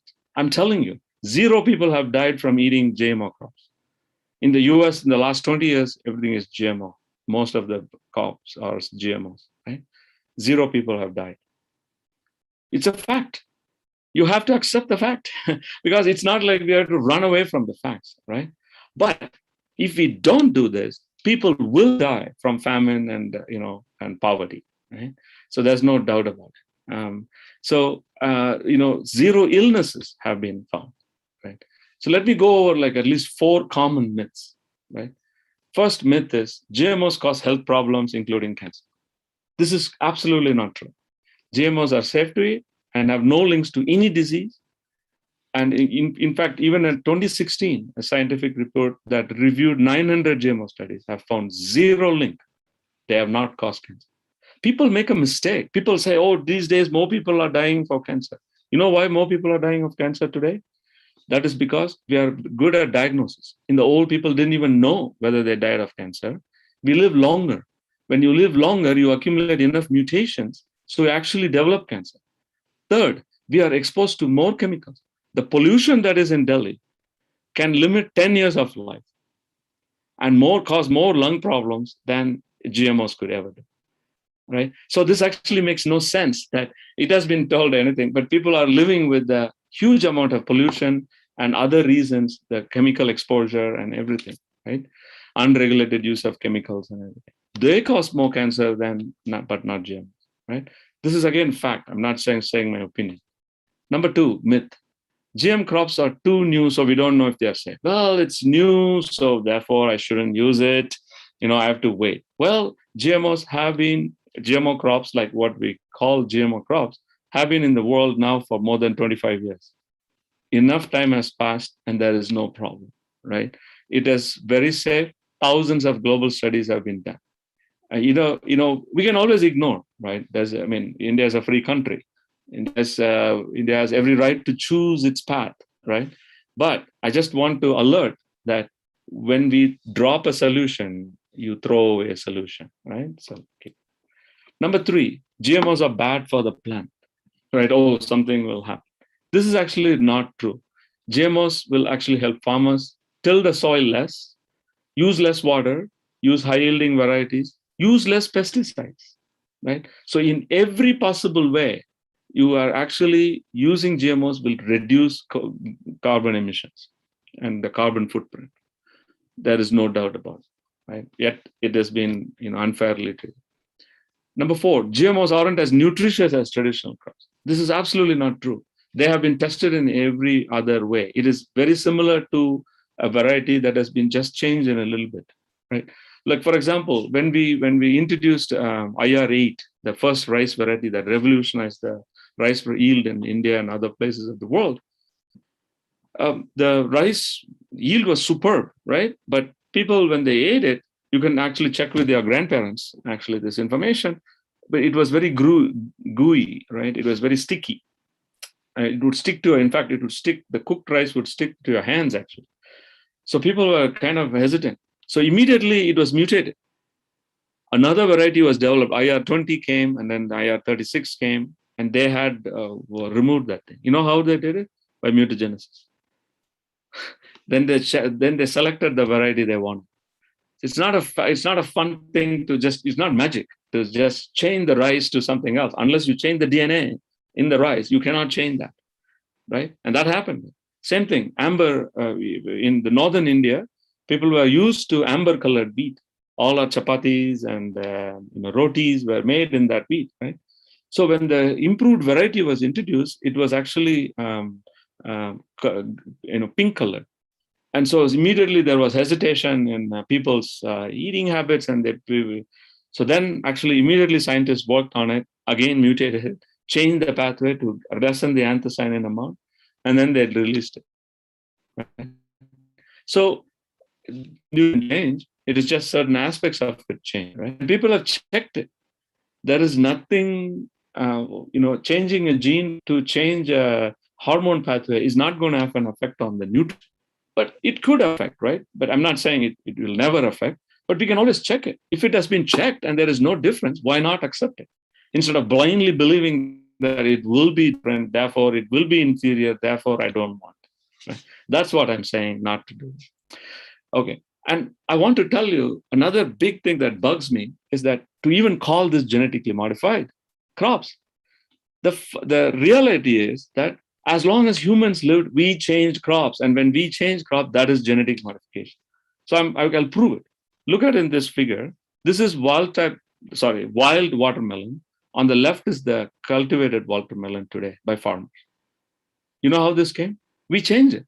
We selectively bred for several generations before we changed it. That happened due to changes in the DNA. Therefore, this is genetically modified too. So it is a misnomer to call certain crops that we release today as genetically modified, GMOs. That is a stupid misnomer, wrong name given to these varieties, because it doesn't make any sense. Scientifically, it is ludicrous to give that name, because we have always changed. What do you call this watermelon? Cultivated watermelon? Well, that cultivated watermelon is genetically modified. Look at banana. This is wild banana. Will anybody eat that banana today? No. That is why farmers bred and scientists bred. Farmers selected for things, right? And now this is cultivated banana today. This is wild carrot. This is cultivated carrot on the left side. This is Teosinte in Mexico. I live in Tucson, which is very close to Mexico border. Teosinte was originated in Mexico. This is how it was. And, farmers, Native Americans identified this plant. They went and took to their huts, and they were able to grind it, and they made flour, but they felt that it was always shedding. It was too hard to crack. They were looking for mutant plants that had a change. And then they developed this corn. 16 mutations gave rise from corn, Teosinte to corn. People have now genome sequenced. We now know which 16 genes were changed to get this. And somebody repeated that. Somebody changed 16 genes in Teosinte and got the corn. Right? So that is genetically modified. So what's up with that? Name given to, not given to these things, right? Same thing. This is a wild eggplant. This is cultivated eggplant today, or in all the brassica varieties called the cabbage, all of that today is very different from the wild. So this, like as long as this chart tells you the timeline, as long as humans lived, we always genetically modified crops because we were always looking for natural mutants, or we crossed, we bred, we raised things, we selected things, and we always genetically modified. All of these changes cannot happen. I can tell you, you cannot go from wild to cultivated without changes in the DNA. Therefore, in my mind, these are genetically modified too, and they are safe to eat. People eat it. They lived, right? So this one tells you that the long timeline in which many things have happened. Like 10,000 years ago, humans began domesticating crops. And then, you can see the list of things happened in the 90s, GMO. Again, now that I've explained everything, I hesitate to even call these GM. But since you would know by that name, I'm calling them, the GMOs first in agriculture started happening: squash, corn, papaya, canola, all the cabbage varieties, potatoes, and apples. All of them has been released and successfully growing now, right? As I said, it is a misnomer. It is, and why should I care about it? Is that because of this fear, huge amount of regulations have been stifling level of regulations have been installed. Right. One of the things our previous speaker referred to as well, that one of the things that stifled Indian, development in India is bureaucracy. Right. What do you think those are? Same way, regulations stifle growth and development. Right. And in fact, it actually counteracts. So today, if you ask a layperson, I'm sure if I do a poll in the audience, most of you will tell that I want to help the small marginal farmer. I'm with you. I'm not a villain here. Right. I want to help them too. But do you really think that if you impose such regulations, that a farmer like that can compete in the arena? No, only big agro business can do it. In fact, so the regulations that were put in place trying to safeguard and protect problems that didn't even exist actually caused problems because of these huge regulations. It's not easy to release a GMO variety actually, because there are so many regulations. Only a big agro business can employ these lawyers and have these, all the patents filed and all the regulations, paperwork done and everything. So farmers have no chance, right? So in fact, I would argue that regulations actually stifled the development of, and in our effort to help small farmers, right? Traditional breeding have, this is another thing. Like I listed ad nauseum, right? In fact, half of my talk, I've been talking about all the varieties that were. None of them went through the regulation and the bureaucratic steps, government checks, and the regulations that has been imposed on those varieties. They were released right away, right? I still remember M.S. Swaminathan showing that, he took the varieties, as soon as they found, they released it, right? In my village, when I was growing up, there used to be overnight dramas to, like a propaganda dramas, right? They would come and enact games and dramas to show how you can plant these varieties and become prosperous and everything. Right away, there was no checks like GMOs today was done to those varieties, right? So my point is that why should these plants be subject to more regulation than them? Treat them like traditional varieties is what I'm talking about. Traditional varieties, again, were checked by scientists in field trials and released. What I'm arguing is that the same thing must be done for GMOs too. That because they are never different. In fact, they are more precision. They were done by precision breeding to do this, right? And all these regulations have caused confusion and fear among public.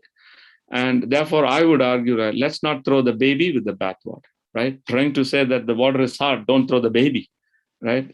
So be careful. We need all the tools in our kit to combat climate change and other problems in agriculture in India, right? So I would really caution not to throw away these things. So I want to get a little bit more technical, because you don't have to take my word for it. I'm not a priest, right? I'm not a preacher to tell and you immediately believe. I'll walk you through it so that you don't have that fear anymore, right? So on the left side, I'm showing you what happens in a conventional breeding. This is what the breeding happens. So if let's say you have a sweet tomato, but it is, let's say, is susceptible to disease.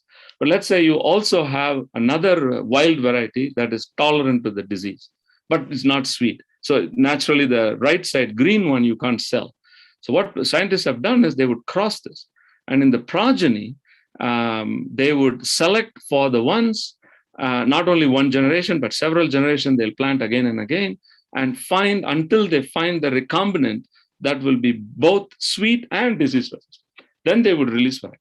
So while this was released, they are not showing you is that there were 100 other things that happened that they're not telling you, right? Because they will reject the varieties that didn't have the desirable traits. So you just basically, cross, collect the seeds, plant, and look for it. So next time in Annamalai University, if you go towards the Faculty of Agriculture, you will see many field plots, experimental plots, doing exactly these things. They have crossed, they have put in there, they're checking for the desirable variety plant, right? Then they release. So this is conventional breeding. So this, do you agree with me that this is not, is it not genetically modified? Absolutely. Wholesome changes are being done to the DNA, right? Recombination is happening, and that's how you're selecting.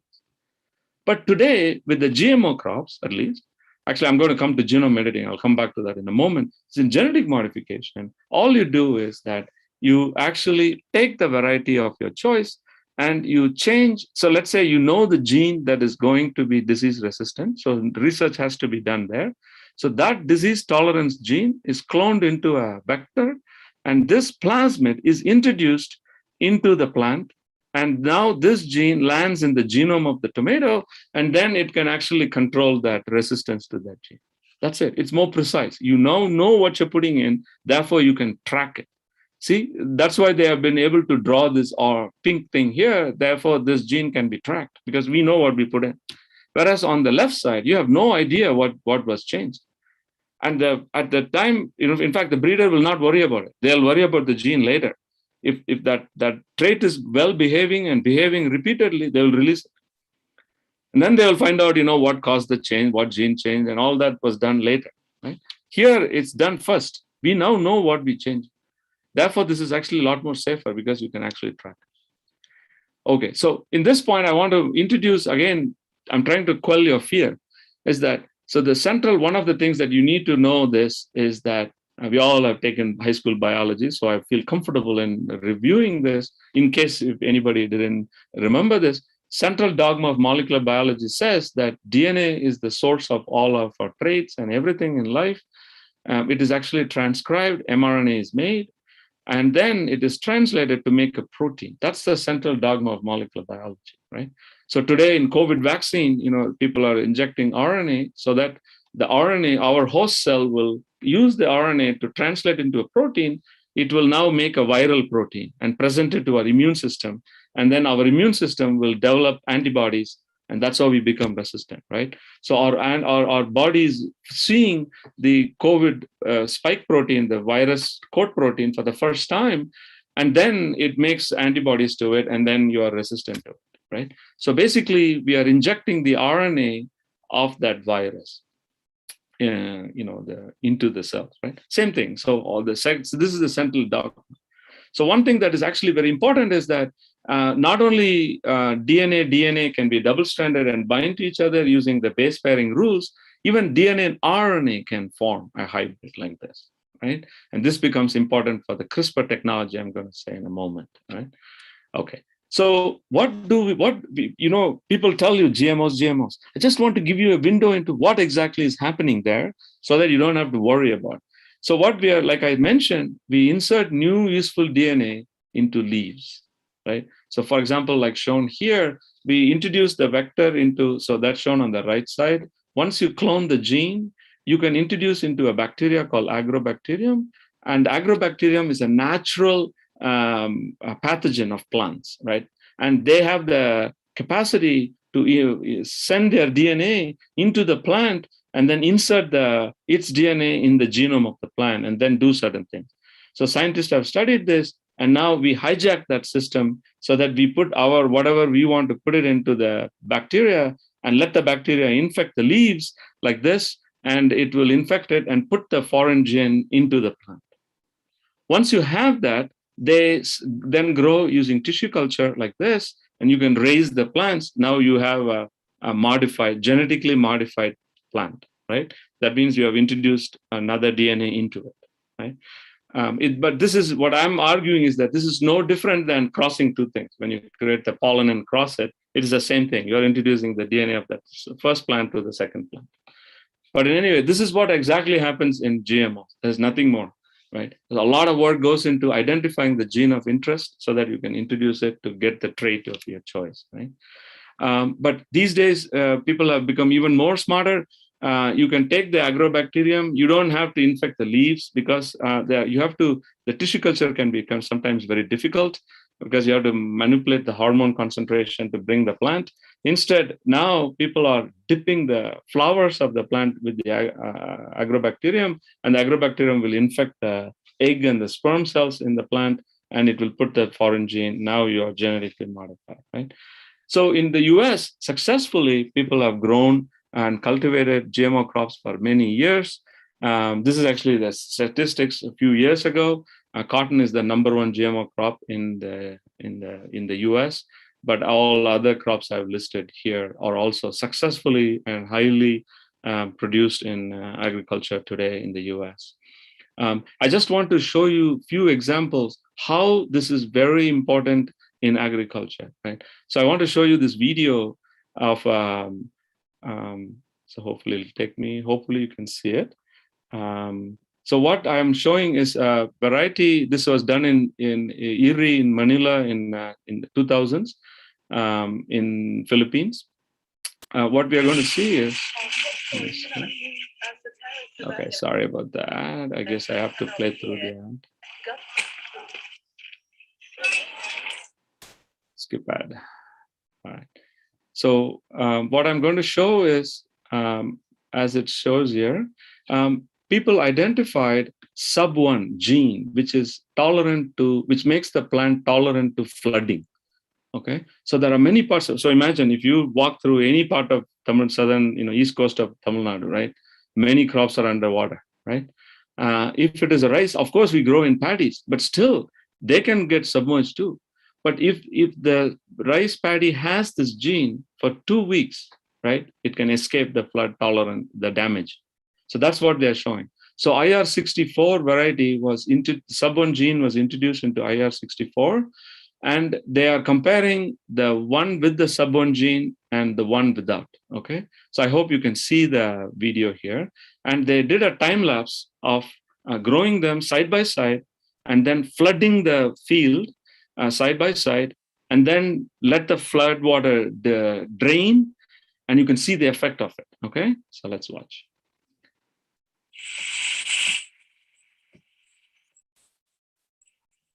So this is day 16. You can see that they both were grown side by side. On the left side is IR64 carrying the sub-1 gene, the GMO, and the right side is IR64, right?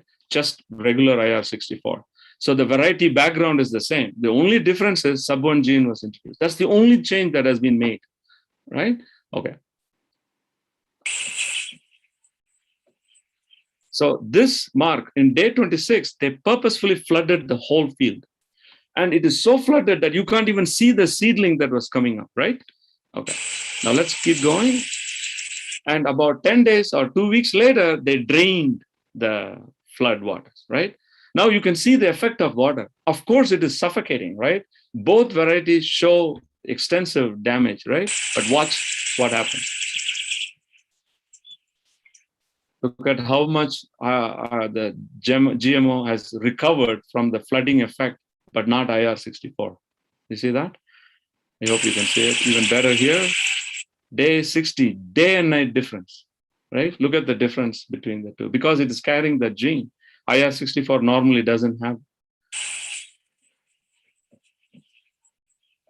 And so on. In fact, you can let it go to full fruit. 3 times more yield is obtained in IR64 carrying sub-1 gene. You can see how fast in fact it comes to maturity faster because this plant is now catching up, right? And so farmers can get their yield faster too.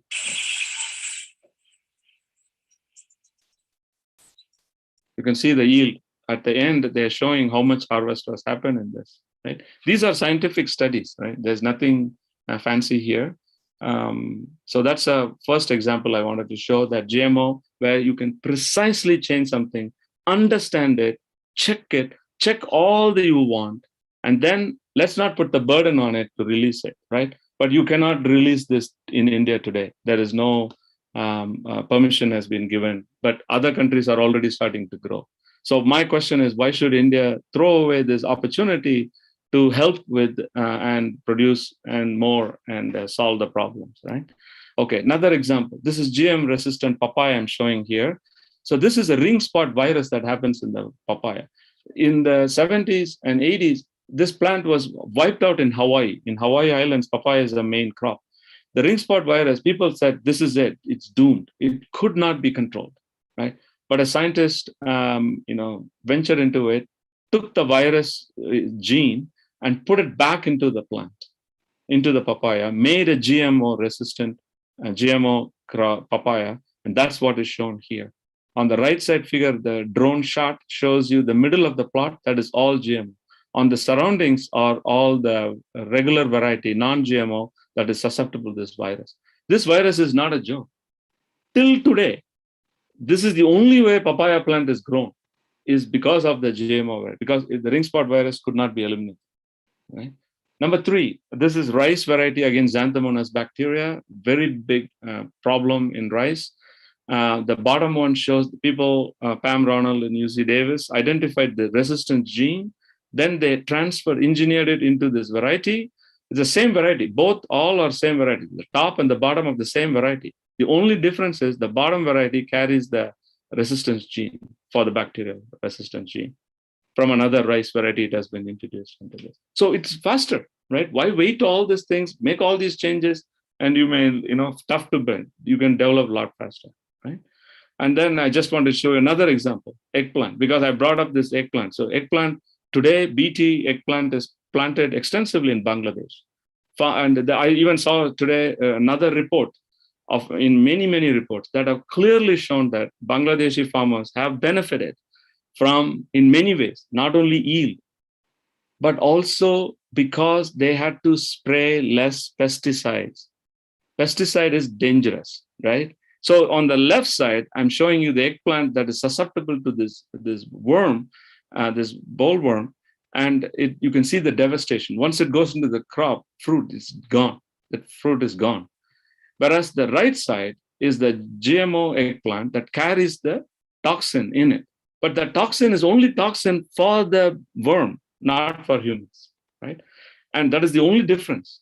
Yet, so as a result, right, the farmers can easily grow it without worrying about spraying pesticides and causing more health problems to themselves and to the environment and everything, right?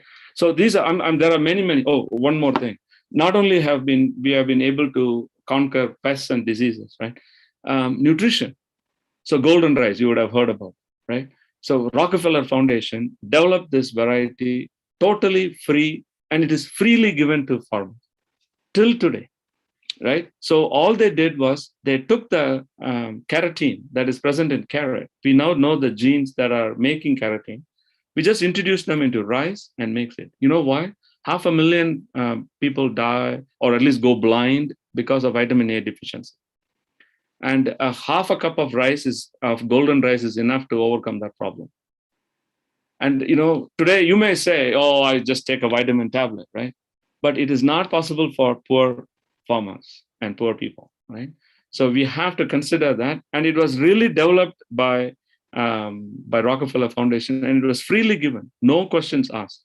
They did not think. In fact, I want to argue that this is one of the reasons why there is GMO actually got the bad rap, is because of the corporations and companies and everything, right? So there always a fear that they're trying to conquer the farmer and everything. So my challenge to the audience, everyone, is that why not government? So there are many scientists, like in Faculty of Agriculture in Annam University and other agriculture universities, right? Why can't they let the government release these varieties to the farmers, right? Why fear? Why they are doing it? Because companies have, they think that they can make money. Why is that? We don't find fault with any cell phone companies that's selling a cell phone, do we? We don't find a problem with pothis, selling saris at all these prices, right? So the important thing to remember is that if there are issues like this, let's deal with them as they demand, but let's not confuse the issue with the science. The science is there. It's up to the policymakers to make sure it reaches, right? So this is golden rice, which is approved, and but there is a lot of protest against it and everything, thinking that this is a problem, right? So these are genetically modified crops. One thing I wanted to also introduce is that we all should be familiar is the gene editing, right, by CRISPR. So in this one, the sweet and susceptible diseases, let's say with the same variety, the same example, now we can actually know the gene in the tomato. We precisely remove it, the susceptible gene, and make it resistant. So we edit it. It's imagine like I wrote a sentence with a mistake and I go back and edit it. That's it. That's how it's being done, right? So gene editing is a new technology that is being introduced to actually correct and change DNA sequence precisely, only in the place, right, where it is a mistake. And it has its own timeline, but I will, because of, I think I'm facing coming up with the deadline. So with the time, so I just wanted to, in 2012, for the first time, CRISPR-Cas9 was adopted for genome editing in eukaryotic cells, right? A science paper was published where they showed that actually you can use to edit. And since then, it was revolutionized. In fact, in my opinion, if you ask me what is the biggest revolution in biology in the last 10, 15 years, I would say it's CRISPR. It has now revolutionized every aspect of biology. And so we have a lot of promise, and agriculture is also going to benefit. It is benefiting, but I'm not sure how much India will benefit because we may be resistant to things. So I just wanted to introduce there too. How is it happening is that I'll show it here. So the CRISPR actually stands for Clustered Regulatory Interspaced Short Palindromic Repeats. I know it's a mouthful, but the inventors won a Nobel Prize in medicine last year. So why did because they didn't care for editing. What they were studying is they asked a simple question: does virus? Oh, I think is Raj Parveen raised hand. Would you mind if I take your question at the end so that I finish these thoughts and then I'll come back to you? Okay. Yeah. Thank you.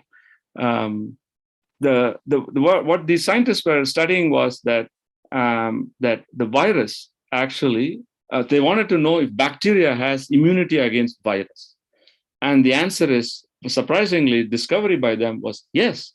And how did it do is the basic thing. I don't want to go into the details, but that's what is shown in this diagram is that when the first time the virus infects the bacteria, small snippets of viral genes or genome is saved by the bacteria in these repeats. That's where the repeat name comes from. In between the repeats, it saves it. So for example, let's say it's a blue virus and a pink virus and an orange virus like that. So that next time, one of these viruses will infect. So let's say a green virus is infecting again. Now what this bacteria will do is to use that saved small region that it already saved in its genome. It will make an RNA and complex it with the protein. That's what that CRISPR-Cas9 name is coming from, is that Cas9 protein will bind to this RNA. And once, if the green matches that, that Cas9 protein will go and cut the viral DNA, the incoming viral DNA, and destroy that virus. So in other words, it uses the saved information to survey incoming virus, and if the sequence matches, it will now tell the virus incoming viral genome to be destroyed, right? So in other words, this cutting is the big deal here. The protein's ability to cut using the RNA as a guide is the key here, right? So when Jennifer Doudna at UC Berkeley, when she discovered this phenomenon, she in fact opined that, as long as the RNA is the guide to do it, I believe that this technology is going to be used by everybody to change what they want using this technology. And that's exactly what happened. So CRISPR is now being widely used across food and agriculture to solve a number of challenges. For example, disease-resistant banana, decaffeinated coffee bean, more flavorful tomato, low gluten wheat, non-browning mushroom, and also apples and sustainable rice. You name it, it's being addressed right now, right? And because of time, I won't go into the thing, but the point is that we are now able to not only delete, so I want to show this one thing. So we are not only able to destroy the problematic gene, but also we can insert a new gene or correct the sequence of any mistakes, right? For example, the sickle cell anemia is caused by one nucleotide change. One sequence difference is the change, but that causes a huge problem. Today, we can actually correct it, right? Same way, it's now believed that we could actually apply this technology, and it's being applied already. Okay, so without walking through this, but I just wanted to say that it's now possible to generate CRISPR edited plant in about 1 to 2 years. So you can actually go from the lab all the way to the field trial in 2 years. It is remarkable what the technology has advanced, and it is very precise. You know what you're changing, and you can track all the changes because the genomics has now developed. We can even see if anything else has changed. We can check for everything, like nutritional changes, anything else has changed, and we can track it. And in fact, genome editing is now being widely accepted because when the agent that you put in, right, to edit, you can actually remove it. Once the problem is fixed, you can segregate it away. You can remove it. And therefore, GM editing is now, gene edited crops are not considered GMOs in the US because there is no foreign DNA sitting there because that has been removed. So you have to prove evidence that you changed it and you removed everything, and all the safety guidelines has to be submitted. All the changes that has happened has to be documented, and we have genomic technology today to actually document these things. There is really no reason to fear. Right? Today, everybody likes LASIK surgery in eyes, right? Why is that? That's precision, right? We like drone striking missiles, precisely taking out a target, right? A terrorist attack, you want to hit a terrorist, you can do it, right? We celebrate precision there, but why not here, right? That's my question. That's my challenge to everyone to think about that. Okay, so I just want to say global status, where we are with gene-edited crops. US, like I said, has at least 7 products generated already, and it's being in this approval stage. Canada is using a product other words, they want to go case-by-case basis. Argentina and Brazil have given guidance also on a case-by-case basis. So there is a hope that it may be that gene-edited crops may not be treated like GMO. But Europe, I think Europe is making a mistake. In the last August or September, I believe, earlier this year, they decided that they will regulate gene-edited crop as GMOs. So they're going to lose out because you're unable to change anything. But I think that to conclude, I want to give some perspectives that I feel that innovation in plant breeding will play a significant part in if you want to do agriculture in the future. And even if it actually, this is another thing, organic farming is big now, right? So my point is that organic farming doesn't mean that it's about raising the whole crop, right? You can actually take a gene-edited crop and follow all the organic practices. It is just a chain thing. We now know what it is, right? You can actually introduce certain things into the indigenous varieties too. You can take indigenous variety and modify some of the things. For example, we can make them high yield. So there is nothing preventing. In fact, they are not like opposites, right? They can be part of the solution too. I think in first immediate things will be like well-characterized genetic pathways will be targeted, but long-term potential is there to fundamentally change this biology and create customized crops, right? So like I said, EU is going to treat gene-edited crops also like GMOs, therefore it's not promising. How will GMO and gene-edited crop be received in India and other countries in Asia, right? That's my recommendation, is that they should not be thrown out. They can be tested. There is nothing, if you don't trust the companies, let the government step in, right? I challenge the government to step in. Why not help your farmers? We have hundreds of PhDs in India, right? Why not? Why not we do it? And you can give the things to farmers, right? And again, there is a scientific reasons why hybrid crops are not given to farmers, right? Because hybrid vigor comes when you cross two parents, only the F1 progeny will have the hybrid vigor. Therefore, in order to get that high yield, every time you have to cross and get it. So people say like, oh, they are not leaving the seeds with the farmers. Yeah, farmers can have it. If they go to F2 second generation, that vigor will not be there. That's a scientific fact, right? So you don't have to distrust the company, because the company is there to help and do the thing, right? So that, you know, farmers can just plant the F1 seeds and gain the hybrid vigor. Right? In fact, if they can cross it, they can actually plant the F1 seed, nothing there. But just it is more organized, the companies are stepping in. Right? But that is only one aspect of, you know, hybrid seeds. Only that is the issue with companies. In all other cases, they can actually have it. You know, but I think there is a lot of mistrust with the government in the companies that people are confused about the whole issue, is my opinion. Anyway, with that, I want to stop and thank my training, which helped me to come to this stage. Again, I didn't talk about my work, but based on my experience, I'm talking about it. I started my journey in higher education at Annamalai University, which started me in my undergraduate there. Then I did my master's in Tamil Nadu Agriculture University and my PhD in genetics in University of Georgia and my postdoc in University of Chicago. And now I'm at University of Arizona, working on understanding how seeds are formed, what are the genes that are important for seed formation. Anyway, with that, I will stop and take questions. I hope I didn't run over that. Yeah. Thank you.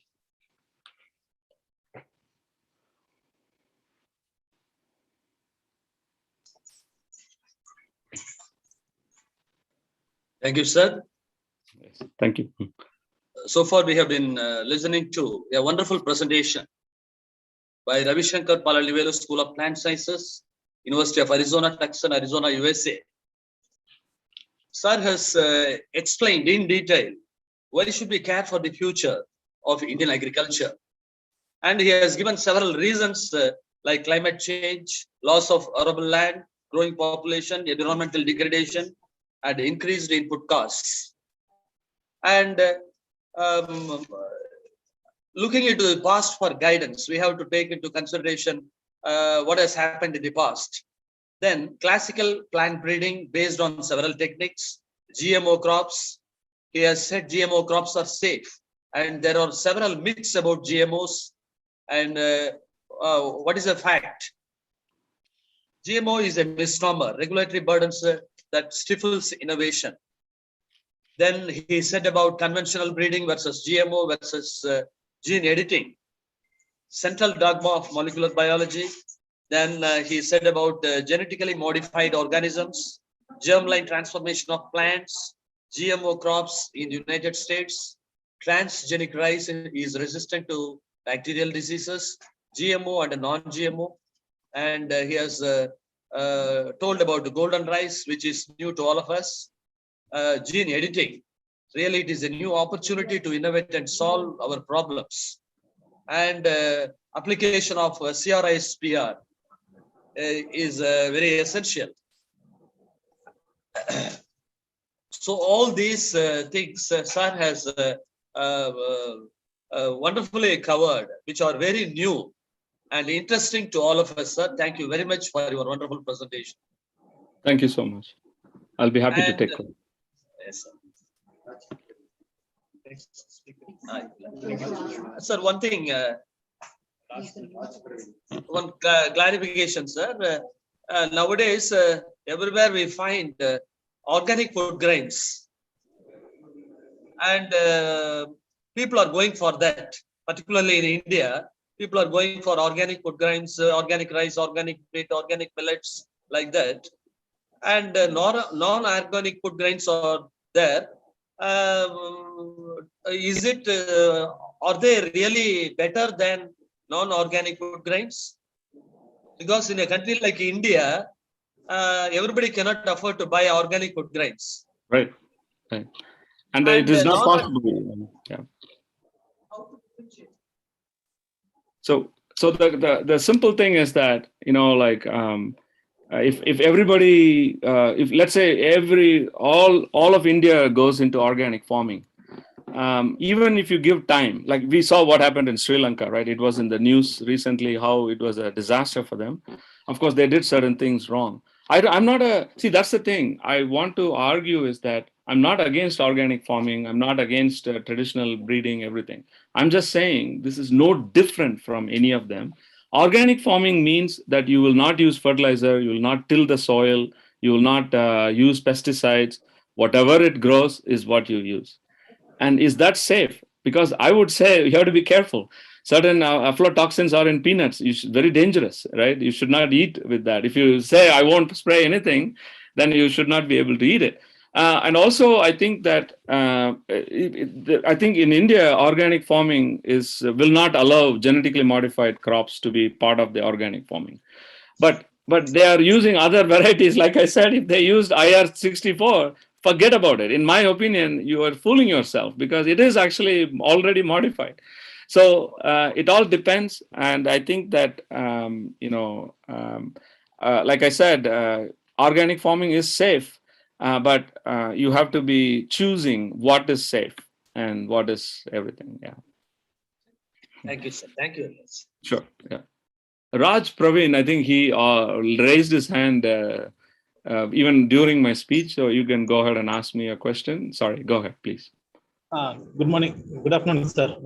Thank you. Thank you for your wonderful lecture, sir.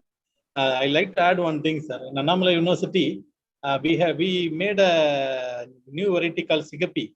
So this was made as an with a genetic modification of CR1009, and it was CR1009 sub 1. And the problem which we faced was this was not approved by the variety release committee of Tamil Nadu government. But however, we find that still farmers use extensively, not only in our state but also in Kerala, Nepal, and all. Yes, I know. So the problem today. Yeah. Go ahead. Sorry. The problem today which we face is there should be some changes in our policy mechanism so that institutes like Faculty of Agriculture, Annamalai University can, instead of corporates going with this new varieties, we can ourselves go with these new varieties. And if accepted by this varietal release committee, this seeds can be given by the State Department of Agriculture to all the farmers of Tamil Nadu. So this is one thing I would like to add, sir. Thank you, sir. I want to say that variety you are telling was released by Dr. Kadresan, who assumed the Vice Chancellor of Annamalai University, right? Yes, sir. So that is the key. So he changed the sub 1, or I'm not sure about the details, but it has the same, the sub 1 type variety was done in IR64, right? He changed it in that variety, which is important for India, right? So this is what I'm saying. He's a well-trained scientist, very rigorous scientist. He taught me agronomy, right? So I tried, I know how rigorous he is. So why not developed by them? And I'm sure Annamalai University gave it free to the local farmers and to other places like you're saying. So, but that's what I'm trying to tell you is that if we are scared of companies, so we should not confuse the problem with science, right? If there is a policy problem, deal the policy, right? You can say, look, we want a variety. Let's put all our scientists to good use and let them produce the variety. Let the government introduce and release it. Let the Faculty of Agriculture produce the seeds for all the farmers, what they need, and send it, right? So that's what I'm trying to encourage all the policymakers is to not to be scared meaninglessly. And instead, check it. You want to have a 5-year trial about the nutritional aspects? Go ahead. Check it. We have nutrition department, right, in Annamalai University. Let them check it. So that's what we have genomic tools we can check the genes, we can check everything. But I think that if we can only be a little bit less scared, this is very possible. And I agree with you that the policymakers should catch up to speed with the scientists and put some scientists in that board and help them advise and make some changes like that. Thank you. Thank you. So Praveen Kumar raised his hand, I think. Yeah. Sorry. I sincerely apologize to the next speaker. I'm running into his or her time, so I apologize. But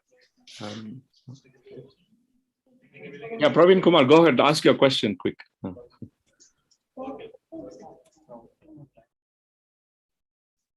No problem. Is there any question in the chat, ma'am? I can also. I'll just see, sir. One second.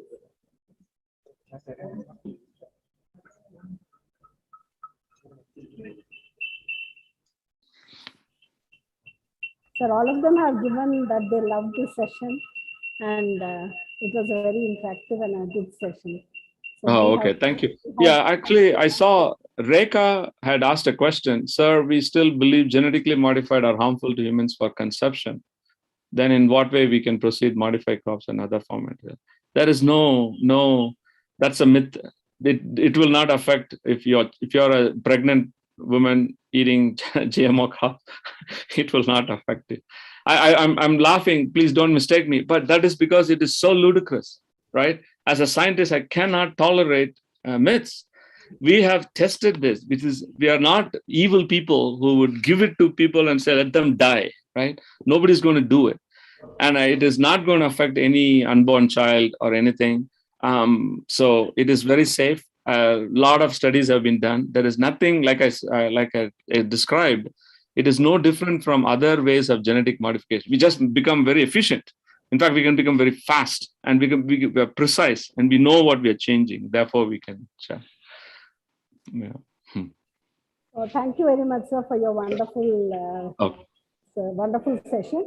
And I'd like to just convey our regards from our controller of examination, Dr. Selvanarayan, and the Dean of Agriculture. Both of them said, my friend is going to speak. I think they are classmates. So they were really happy that you are one of the speakers for this conference. Yes. So yesterday I met them actually personally, but because of other commitments, they could not join us today. Otherwise, I'm sure they would have joined us. No problem. Yeah. My job today, I had only one goal, is to make everybody think about it, right? To shake it up. And that is the only thing I want. Again, I'm not saying what I say is correct. I'm just relaying the evidence that we have. Yeah. Yeah, I think it is. I think your aim is really successful, sir. Thank you very much. Thank you so much. Thank you, sir. Sure. Thank you. Bye.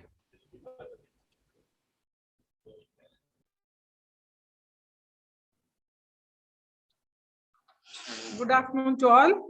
Our next resource person is Dr. Nikhil Kumar Rajput. A brief introduction to him.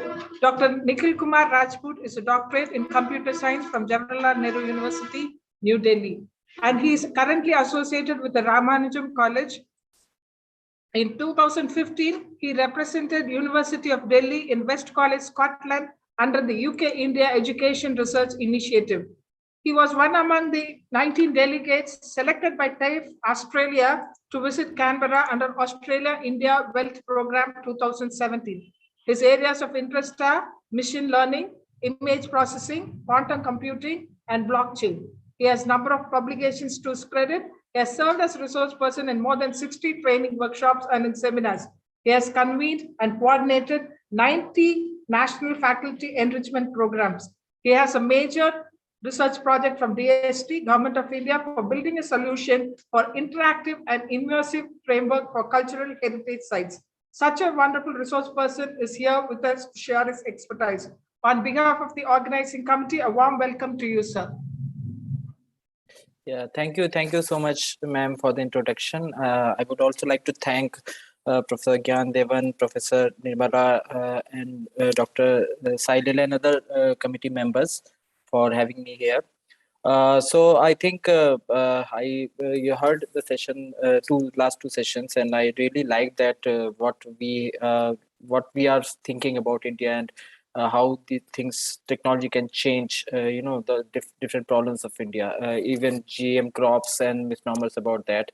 So without wasting time, I think I should start with the session. I will just share my screen and. I would, try to make this session more, interactive, and would love to take the questions in between also. So, because the focus today will be like you should try using machine learning and artificial intelligence for your work.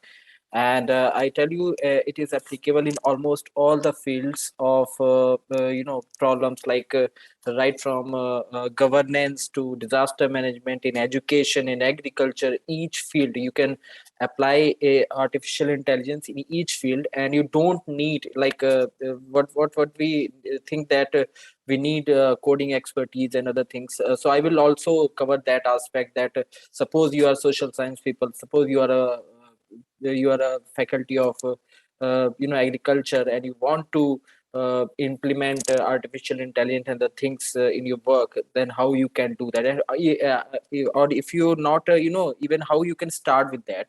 Maybe after some time you can come up with some kind of solution, but let's understand like how these things work and how we can do it practically. So there's a this is a simple graph says towards data science. It's artificial intelligence, machine learning, deep learning, which is a very common term in today's life, and it is one of the revolutionary thing in the this last 20 years. So artificial intelligence, just like other things which grew up, like steam engine was the first revolution, and we say electricity was the second, and after that internet and information technology, and artificial intelligence is again changing the world, and it is going to be a tool. So it is not actually a subject now. It's not a subject of computer science only. It's a tool which can be applied to any field. Okay, so artificial intelligence includes machine learning, and machine learning includes deep learning, which is one of the mechanisms through which you can, solve any problem, or you can come up with some kind of research. Machine learning deals with the algorithms, and artificial it deals with all the things. So it includes like machine learning. It includes machine learning algorithms. Artificial intelligence includes computer vision, natural language processing, different concepts. It utilizes it to solve the problem of the society or the developing nation, and even developed nation, they have used it extensively to solve different problems. We take the example, like I will start with few examples so that you can understand how these things are working. Like you can see this paper, this has been applied in COVID-19 drug discovery and vaccine design. It has played a vital role, because without it, now drug discovery and these things, it's very difficult to come up with a proper solution if you don't apply technology, extensive technology like artificial intelligence for drug discovery. There's an again paper for COVID-19 drug discovery. In medical science, like for example, in medical science, I will just take an example.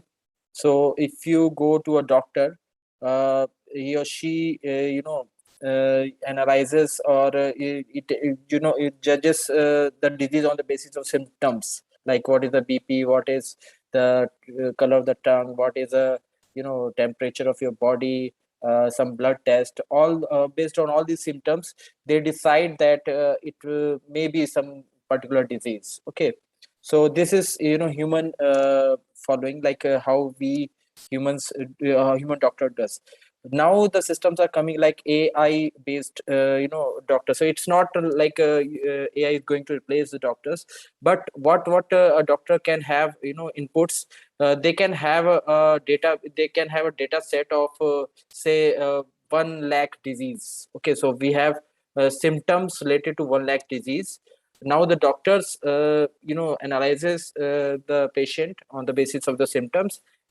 He takes the help of AI, like these are the symptoms, what can be the possibilities. The database AI based system, it has symptoms of around 1 lakh disease. They can take inputs and they can come up with better solutions. So AI is acting as a support system, not replacement. It's a very common thing that which I come across, like is AI going to, or robots are going to replace humans? It's not like that. Technology, like every technology or every new thing, it come up with people who adopt it completely, who are skeptical about it, or who repel it. Okay, so we have 3 categories of people. But every technology or every new thing, it comes up with some challenges, it comes up with some benefits and some disadvantage. So we have to be careful, and we have to make it like if we have to ensure that we use those technologies for right things, not the wrong things. So if you treat AI in that sense, AI can be used to help you or act as a support system for your work. Don't you can If you treat it as like a replacement, you will not adopt it and you will not like it. So it's up to us how we take it. AI is a tool or AI is a replacement. So as I said, AI is going to AI has been applied in different fields, including drug discovery, in medical sciences, in governance. Okay, so if I go to this, so I will just go to the tool. So this is Oxford AI governance team. So Oxford University, they have built a team where they are trying to apply artificial intelligence for governance. Even India, they have started a few initiatives where AI can help in governance, because AI uses the previous data set. Okay, so it uses the previous memories, and based on that, it can help in decision making. Okay, so suppose you Ministry of Road and Transport, they want to build a road from one city to another. They can see all the previous data, like this road was there from there to there, and this was from there to there. A number of people traveling from this road is like this and this. So all these data, they can collect the data and other things, and now they can feed to a AI based system, and they can get some kind of suggestions or inputs from them, from that system, and they can go for some kind of decision making. So right from from road transportation to some decision, like procuring anything, in each and every field AI can be applied. Yes, definitely there's a huge gap, like the people who know AI, they don't understand the problems, they don't understand the real issues, and the people who understand the real issues, they don't know the AI. So the gap need to be filled, and some people needs to be come up in between, so that they can assist on both the sides, and we can build a solution. So this is one of the initiative of Oxford University. Even anyone of any faculty from social science and other, so you can see Future of Humanity Institute, so they are working on it. Okay, so this is again AI in governance. I showed you AI in drug discovery.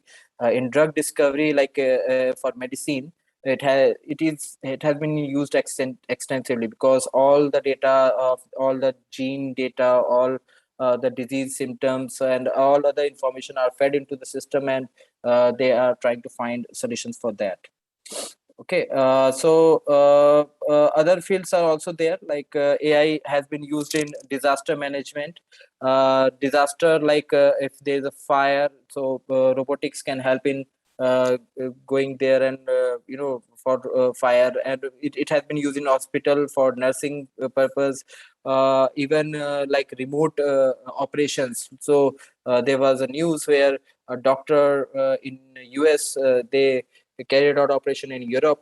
So you can see with robotic, with precision. So it's not possible for a doctor to travel at each part of the world. So they can come up with solutions with robotic surgery, which uses artificial intelligence in their background. So in disaster management, in medical operations, disaster management in floods, maybe it can be used. We have to build up solutions for that. In man-made disasters and natural disasters, we will have to seek solutions for we can collect data, and we can seek solution for disaster management. In agriculture, as I mentioned, genetic engineering and other things, it can be merged with artificial intelligence systems, and we can come up with solution. Even the US is doing very good in that direction, and they are coming with different solutions. In education, I will focus on few of the solutions in education, and I will show you the few of the examples, like how AI can be used for very small things to very larger things in education. So a few people have raised questions. If you can put your questions in chat box, then it will be good, and I will take your queries in between, or the organizers can decide if they want to unmute it. I don't have any issue. So before moving that, suppose you want to start, like how you can go for AI in your field.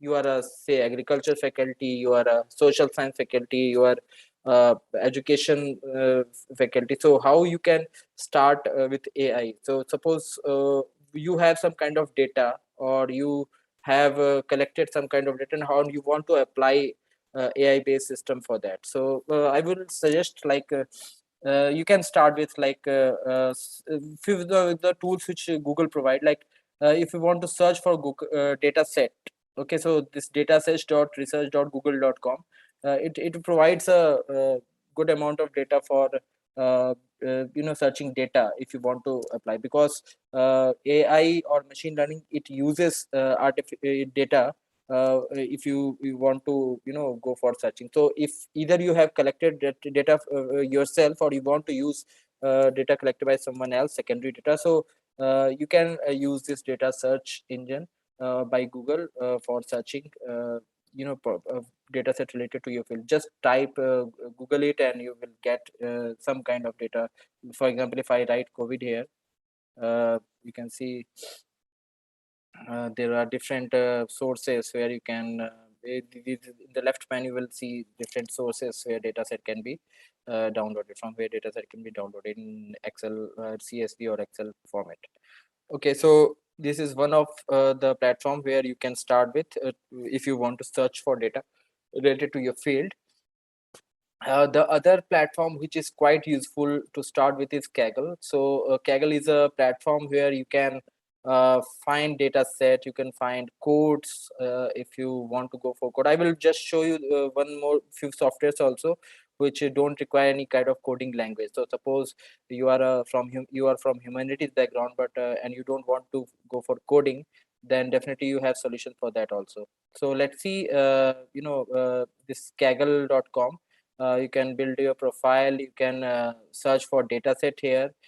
Even you will see that there different competitions are there. So it's not like it is related to it's not related to only computer science field. It's related to data set related to biology, data set related to agriculture, data set related to some education. You will find different kind of data set here, and you can involve your students. Like you can see the prize money is there. So $150,000, $125,000 for these competitions. So they can be part of this. Most of the codes are there. So if some people are good at coding, and you have a team which who are good at coding, so they can go for this code also. The coding is mainly in Python here. Discussions, courses, everything is there in Kaggle. So if you want to start and if you have a group who wants to start with artificial intelligence in their field, Kaggle is again a good platform to start with. Now let's come to other software. So I will just name two softwares, that is Nime and Tableau. So this mainly in coding part. So if you want to start with artificial intelligence or machine learning, the main computer science computer languages which are involved is R and Python. So few people uses R. It's a completely coding thing. So R is coding based thing. So it will require some technical people, or you will have to learn that coding thing. And Python is again the second, or in fact the most popular language for machine learning and AI. But if suppose you don't want to get involved into coding, and you are not comfortable in coding because you are not from that background, you are not good at mathematics, you are not good at computer science programming language, so you have again the solution. So Tableau is one of the solution where you can start with. And Nime is again, so both the Nime is completely open source, so you don't have to pay anything for it. And the whole things are you just need to drag and drop. I will just show you example. So this is the Nime. What you will have to do, you have to download it and install it on your computer. And you will see that in the left pane there are different nodes, we call as nodes. You have to drag and drop here and connect it like this, connect it. And with these things you can come up with machine learning solutions. You just have to, if you are able to use Excel, then you can definitely learn 9. Okay, so you just have to drag and drop these nodes here. You will see there are machine language tools here. I will just maybe show you, like in this analytics, you'll find that in mining.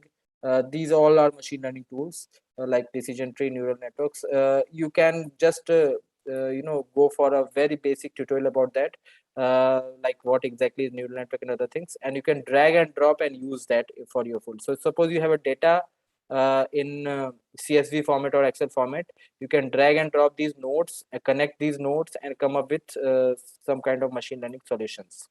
Okay, so this is data visualization. You can see this data has been applied for visualization of sales data. So maybe commerce people can understand this. So sales data is there. The data is fed into this node. Filters has been applied, and for visualization, these nodes has been used. So you can see a basic analysis has been done without any coding. You just have you just need a data in CSV or Excel format, and you can apply these nodes to come up with some solution. So all the tutorials are there. You will find in the NIME's site, you'll find all the video lectures there. So you want to learn from scratch, you can go for it. And NIME is good for those people who don't want to get involved into coding thing. Okay, so NIME is one of the tool which can be used for research work. So this is main for research thing. So you want to come up with some kind of solution. You have a data set, a huge data set related to any field, related to medical, related to governance, related to disaster, related to agriculture, related to any field.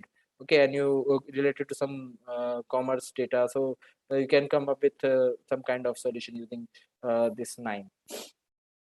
Tableau is again another alternative which uses I think, but it is the next version of it is paid, but yeah, trial version is also there. Tableau is a good platform to start with this AI. The online platform is there. So this is h2o.ai. h2.ai is again a very big platform where you can you don't have to download anything. You can directly use it. It's a cloud-based platform where you can put your data and you can start with visualization and other things. So these are the platforms which can be used to start with AI. So as I said, you can start with Kaggle. Kaggle is again an online platform just like H2O, but it's more there are several things here. There are competitions, there are codes, there are discussions, there are courses. Everything is on Kaggle. So it's a good platform to start with if you want to start with AI. NIME is offline, so you can download it. Tableau is again, you can download it and use it. H2O is again online platform, so you can start with this. So you can start with anyone. Maybe you Kaggle is basic thing which can start by finding data and going for some kind of competition or something like that, and maybe you can involve your students in that. So yeah, otherwise let's see few more examples like if or a few more other things, like Google also provides some tutorials and different features. So this is a site name ai.google. You see, you can explore it if you want to start, like what exactly AI is, how to start with it. So this is again a good platform. You can search for it, ai.google, and they provide some kind of information and some video lectures also. So if you want to start with AI, and I am considering that people who are not from computer science background, so these all things which I am talking about today is for all those people who are not from computer science. All people can all from every domain you can start with these things. So ai.google to Kaggle and NIME, all the things are for people from every domain. Yeah, definitely you need some kind of training. It's not that much easy, but at least if you start with it, you will find that after some time you will be able to use it. And now the things are getting very simpler. so that everyone can use, because as I said, the gap is big, and people from this domain, they don't want to come at this side, and this people from this side, they don't want to come in that side. So technical knowledge and this the real problem, so there's a gap, and we need to fill this gap to come up with solutions where technology can really solve the problems, and especially in developing nations, because developed nations, they have team, the universities are playing a big role in this. Oxford University, Yale University, MIT is playing a big role in US in coming with these solutions in building this gap. They have papers like Technology for Society, and they have teams where people from computer science and people from humanities, they work together. So but we in India, we still have to build this kind of culture, and it can be filled informally with this kind of interactions only. Few more examples, like I have covered like some theoretical and how you can use. I will just show you a few more examples in for educators. So suppose this conference has been organized by Department of Education. Let's see how some basic tools has been used AI. So I will start with naming few tools like paraphrasing. So this is a one of the software, quillbot.com, quillbot, one of the platform where they have used AI for paraphrasing. So suppose you are writing a research paper and you want to paraphrase something, because plagiarism is a big problem. So this is, I'm not saying that this is the real problem, because this is just a supporting system. So any technology can be used like to solve the realistic problems. They can also be used to support, or they can save your time in some kind of work. So solving real problem is actually, I think AI or any technology should be used. The priority should be at that for that only. But yes, they also can solve, or they can also create some kind of platform which saves your time. So this is one of that. And there is also technology for leisure, like for making your life more comfortable. So it's up to us where we want to go. For me, I think technology should be used for mainly for solving real life and real problems, rather than making for leisure, or making our life more comfortable. For example, self-driving cars, and maybe getting good environment, AI based environment, robotics who is serving your coffee or something like that. So rather than, I think AI should be applied for solving the realistic problems which is actually the need of the hour, and like solving the problems for disaster, and solving the problems of floods and other things, for agriculture, for precision agriculture. These things should be, our priority should be that action. But still, these are the few examples which you can understand like how AI has been used. So paraphrasing, you can paste your text here, and I will not demonstrate it because I don't have that much time. So you can just try Quillbot to paraphrase. So you can paste your text here, and you will click on this paraphrase button, and you will get unplagiarized version of your text. So it might help you in writing some kind of research paper. There is also called a platform called AI Writer. So the people who are not able to write good English or good content, they can try it. So you just have to type the title, like if you want to go for artificial intelligence, you want to write an article about artificial intelligence, you can type the title here, and you click here. You will have to definitely log in to use it, and it will generate some 500 word content for this. So it will search on the net, different websites, it will paraphrase it, and it will generate a content for you. Okay, so this is again a time saver kind of technology, you can say. So it might be useful for people who don't want to spend much time in writing anything from the scratch, or those who are not good at their writing skills. So it can help, these kind of platforms can help for them. So I'm focusing on right now. I'm focusing on educators only. So these two platforms, paraphrasing, Quillbot, and AI-based writer is for those people. There's another platform like Otter.oi. This is a good platform where you can have a classroom, or maybe say some kind of meeting where people can speak, and it will translate. It will write it automatically. So it's like voice to text conversion and text to voice conversion. The both are possible here, and it's a good platform to maintain all the things. So suppose you want to take a lecture and you want to record all the lectures, so you can try Otter.ai, and you can have your recorded sessions, and you can have a recorded content also for in the written form. So Otter.ai is again a good platform to maintain minutes of meeting, to have recorded sessions and other things. It's very easy to use. Even you can search for my lecture on YouTube, it's there.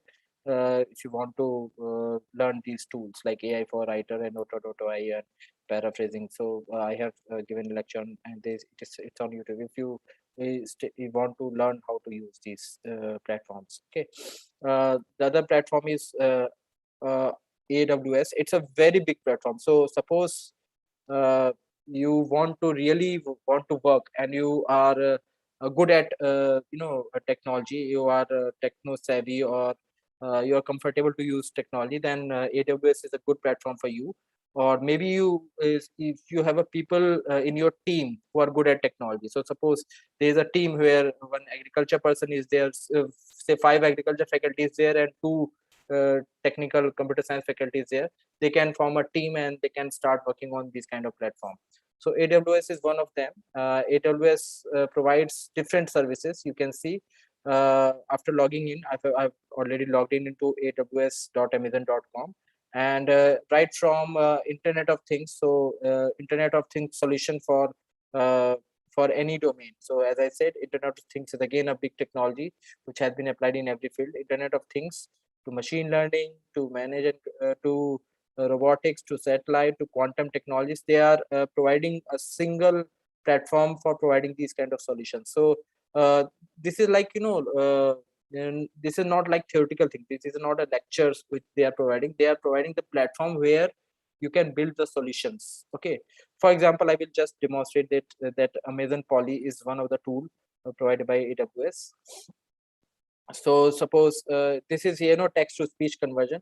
So you can you see that if I type any text here, then it will speak it, and you can select different languages here. So suppose you want to go for so there are a few Indian languages there, but they are working on it. But yeah, for other languages you will find English, Indian, and again there are 2 voices, so Aditi. And so if I speak, if I write something in this thing, and they can it can convert it into. So I think you listen. Okay, so if I My name is Nikhil. I will need any text to type here. yeah, so you can even download it and use it. So you can write a text here, and you can download it in the audio format, and the voice will be like this software based voice. So this is one of the tool, and just like that you'll find all the solutions, like for augmented and virtual reality they are providing the solution, for analytics they are providing the solution, for blockchain they are providing the solution. So yeah, we need a team who can understand these kind of platforms, and they can utilize these kind of platform for building a solution for real life problems. So these are the few tools which can be used for for artificial intelligence, and even IoT and blockchain and other technology, which are meant to utilize for solving or building a solution for our real life problems. Okay, so this I would like to take few questions if in between, because I think rather than going for new things, I should take few queries. Suresh Gandhi, Suresh Gandhiji, you have raised your hand. You have any question? Oh, okay. So I think they will have to give access. Yes, sir.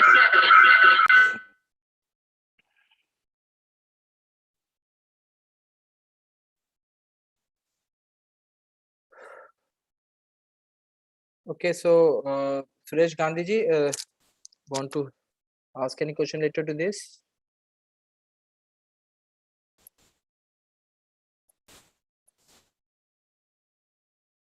No.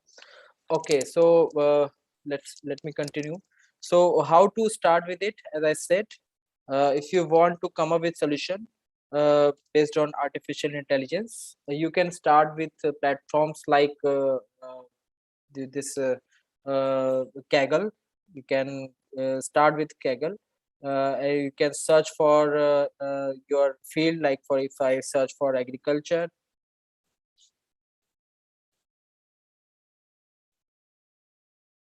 you can search for fields where agriculture details are there, agriculture production in India. You can see that what has been, what this guy has done, and you can see all the information here.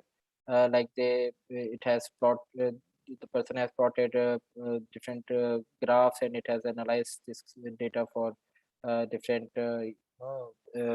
crops. So you can start with this. You can register on this site, and even you can upload your data if you have collected for some in your related to your field, and you can start with it. And if you want to go for the online version, then you can start with KNIME. As I said, if you are comfortable in using Excel, then definitely you can learn KNIME to analyze your data and come up with some solutions related to data science or related to machine learning for that. Okay, so these are the platforms with which you can start working if you want to switch your work, or you want to enhance your work by using artificial intelligence. You want to come up with some research project, research work which is related to this work. I will just show you a few examples which I have done. Like I once I visited Forest Research Institute, and I went to that they have some data related to pulp and paper. So that was more of a chemical data, and I just saw that data, and I said that yes, we can come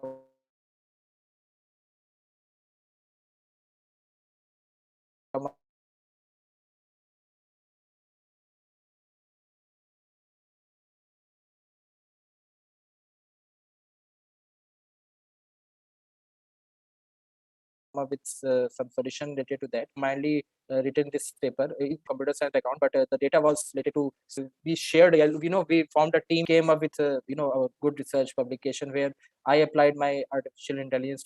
You can see this artificial neural network. I applied this ANN based knowledge, and they provided me the data, and we've come up with a good solution for it. So this is what I say, that we should come up with real-time work where we can form a team who understands who have some technical knowledge, and the team who collects the data, or who have the real-time data with them, and we can form it. If you don't want to work on your own, but as I said, it's not very difficult. It does not require much of coding nowadays. You can definitely use these kind of tools for your work. Okay. Yeah, I think I can take few questions if it's there. Otherwise, yeah, I can wrap up without, in fact, going with a new tool. Other than I can take few queries, or I just want to, if you have if there's a hesitation in using new technology, I would like to take up questions if you find that yes, you are there's some kind of difficulty, or what you feel like how to use it. So if you have these kind of problems, then you can discuss. I can provide you few of suggestions for you.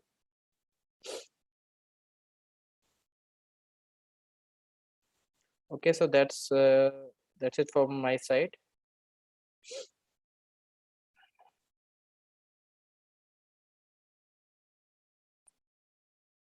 Ma'am. Yes, sir.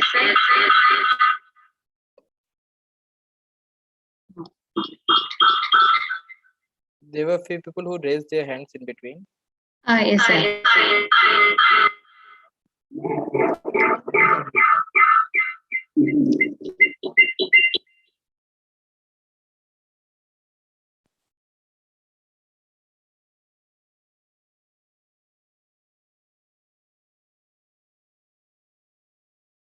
There was a question by Kalavadi, sir. Can you hear me? Yes, sir. Yes, ma'am. Are we prepared for artificial intelligence and what are the opportunities we have in India? This was a question by Kalavadi, sir. Yeah, so as I said, we have lots of problems in our country. Are we prepared for? Are we prepared for? Okay, so yeah, definitely, as I said, there's a huge gap because people who know the real life problems, they are less known about these technologies. They are not able to use it practically. So as I said, I named few platforms. So the people, either they can try it on their own, or they can collaborate with people who knows these kind of technologies, because if these gaps are filled, then we can definitely come up with real solutions, right from it can be applied in any field, as I said, right from governance to disaster management, for education, for agriculture. It can be applied, and there are several platforms which are quite easy to use. You just need to have, you need to build a team where we can interact and we can come up with solutions. Thank you, sir. Ma'am. Any more questions? Any of the participants want to ask any questions? It's open for question session. Yes, yeah. If if you have any hesitation, definitely, because even we are trying to form a team where we can assist, because we have technical expertise, and you people are from different backgrounds. So if you feel that we have this kind of data, and we have tackled this, we have collected this kind of data, and we want to build a solution based on AI, you can definitely contact us. And we, as I said, as I have shared this paper with the people from Forest Research of India. They collected this data, and they contacted us, and we have come up with good solution. And even I have suggested that you should collaborate in the industry, like with the paper industry, so they can apply the artificial intelligence and IoT to reduce the cost and come up with effective paper. So you can see a very small solution in paper industry we have tried to implement. We have provided our expertise to them. We have tried to come we have applied a machine learning technique, so that optimized solution for paper industry can be provided. So it can be applied in any field. As if you come up with some agriculture data, we can think of some solution based on artificial intelligence, definitely. Yeah. Is it only in agricultural field, or you can do this for any data that is collected? For any data, as I said, for governance, for disaster management, for education, whatever field you name, it is applicable. It has been used in drug discovery, it has been used in Drug medical discovery. sciences. Yeah. That is Yes, what I yes. want, because we're working in drug discovery. So whether Yeah, I actually I started with this paper, like there are the first paper, yeah, I saw COVID. yes, drug. application of artificial machine learning for COVID-19 drug discovery vaccine design. Yeah. Yes. Yeah. Thank you so much. I think Yeah. Dr. Meenakshi, professor of statistics, has a question. I think she can ask. Yes, ma'am. Dr. Meenakshi. Yes, ma'am. You are not Dr. Meenakshi. You are. I think you are mute. You can unmute yourself. Yeah, you can ask. She's actually a professor of statistics, so I think maybe she wanted to ask some question. Yeah, I can see her, but I am not able to listen to her. Ma'am, you are mute, I think. Your voice is not there. Yeah. You will have to unmute yourself. Okay, I think I'll ask her to contact you anytime. Yeah, sure. So it was a wonderful session we had. Thank you, Dr. Nikhil, a very young person, and you are really, I think, an inspiration to all our research scholars, young research scholars. Inachi from Yeah. Ramla University Statistics Department. Sir, your talk is very nice and excellent. But I have one doubt. So how much correlated to that the artificial intelligence to the electronics and the communication system? Okay. Yes, so definitely, ma'am. And you are from statistics, and the base of artificial intelligence is the statistics only. So the base like regression analysis and clustering and classification, all the base is statistics, and it has been applied in electronics and communication also, right from chip, from chip design to all the towers, even in the mobile communication it has been applied. Even we have actually signed a MOU with Facebook Magma for building solution for 5G. So definitely yes, 5G for different technologies, it has been extensively applied. You will just search on scholar.google.com, you will find hundreds of applications in the fields of electronics, and communication. So in communication, it is really it is playing a pivotal role in communication industry. So yeah, it has been extensively applied in that field, and as I said, the base is statistics. So for all the artificial applications, the base is the base is mathematics and statistics, and especially the techniques like regression and other things. Thank you, sir. Thank you, sir. Your suggestion given to that.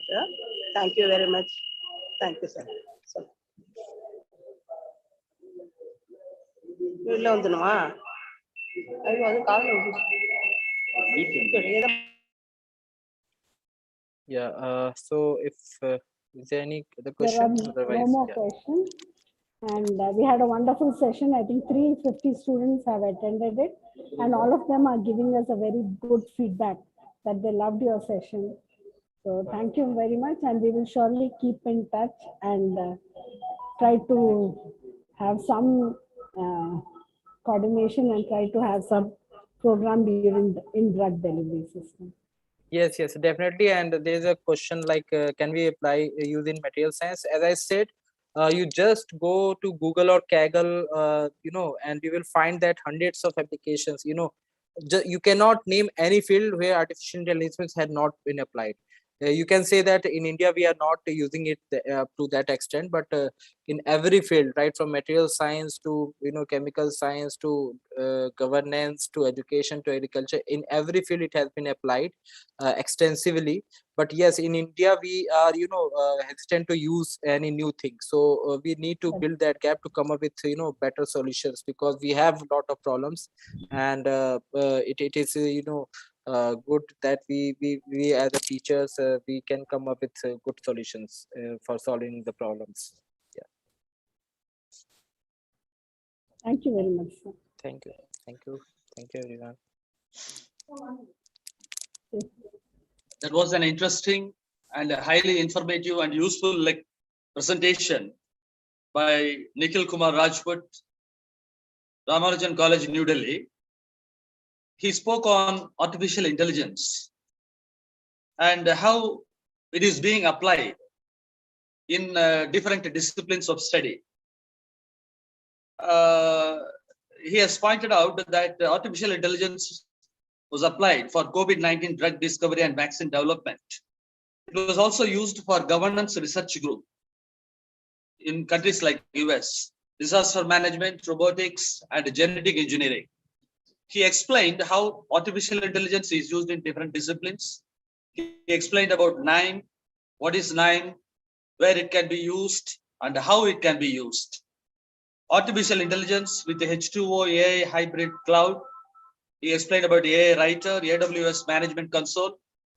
He explained about Amazon Poly, text to speech, and also about Gaggle. Really, it is very interesting, sir, to all of us, and very much useful. Thank you very much, sir. Thank you, sir. Thank you. Thank you, everyone. Thank you, sir. Dear participants, the next session starts by 3 o'clock. Give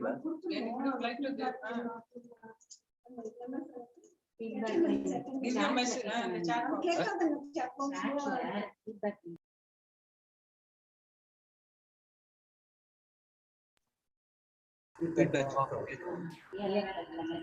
Link சொல்றீங்களா sir? Okay. Dear participants, I'm really happy that so many of you are actively participating and involving yourself in asking questions to the experts. But we would just a small request that please do not ask for the attendance link. We will send it to you. You will surely get it. So there will be no problem, because in the chat box we have so many people continuously asking us for the attendance link. We will give it to you. So just patiently be with us and participate as you have been participating. Thank you for cooperating and your full support to us. So we will meet again at 3 o'clock. Thank you.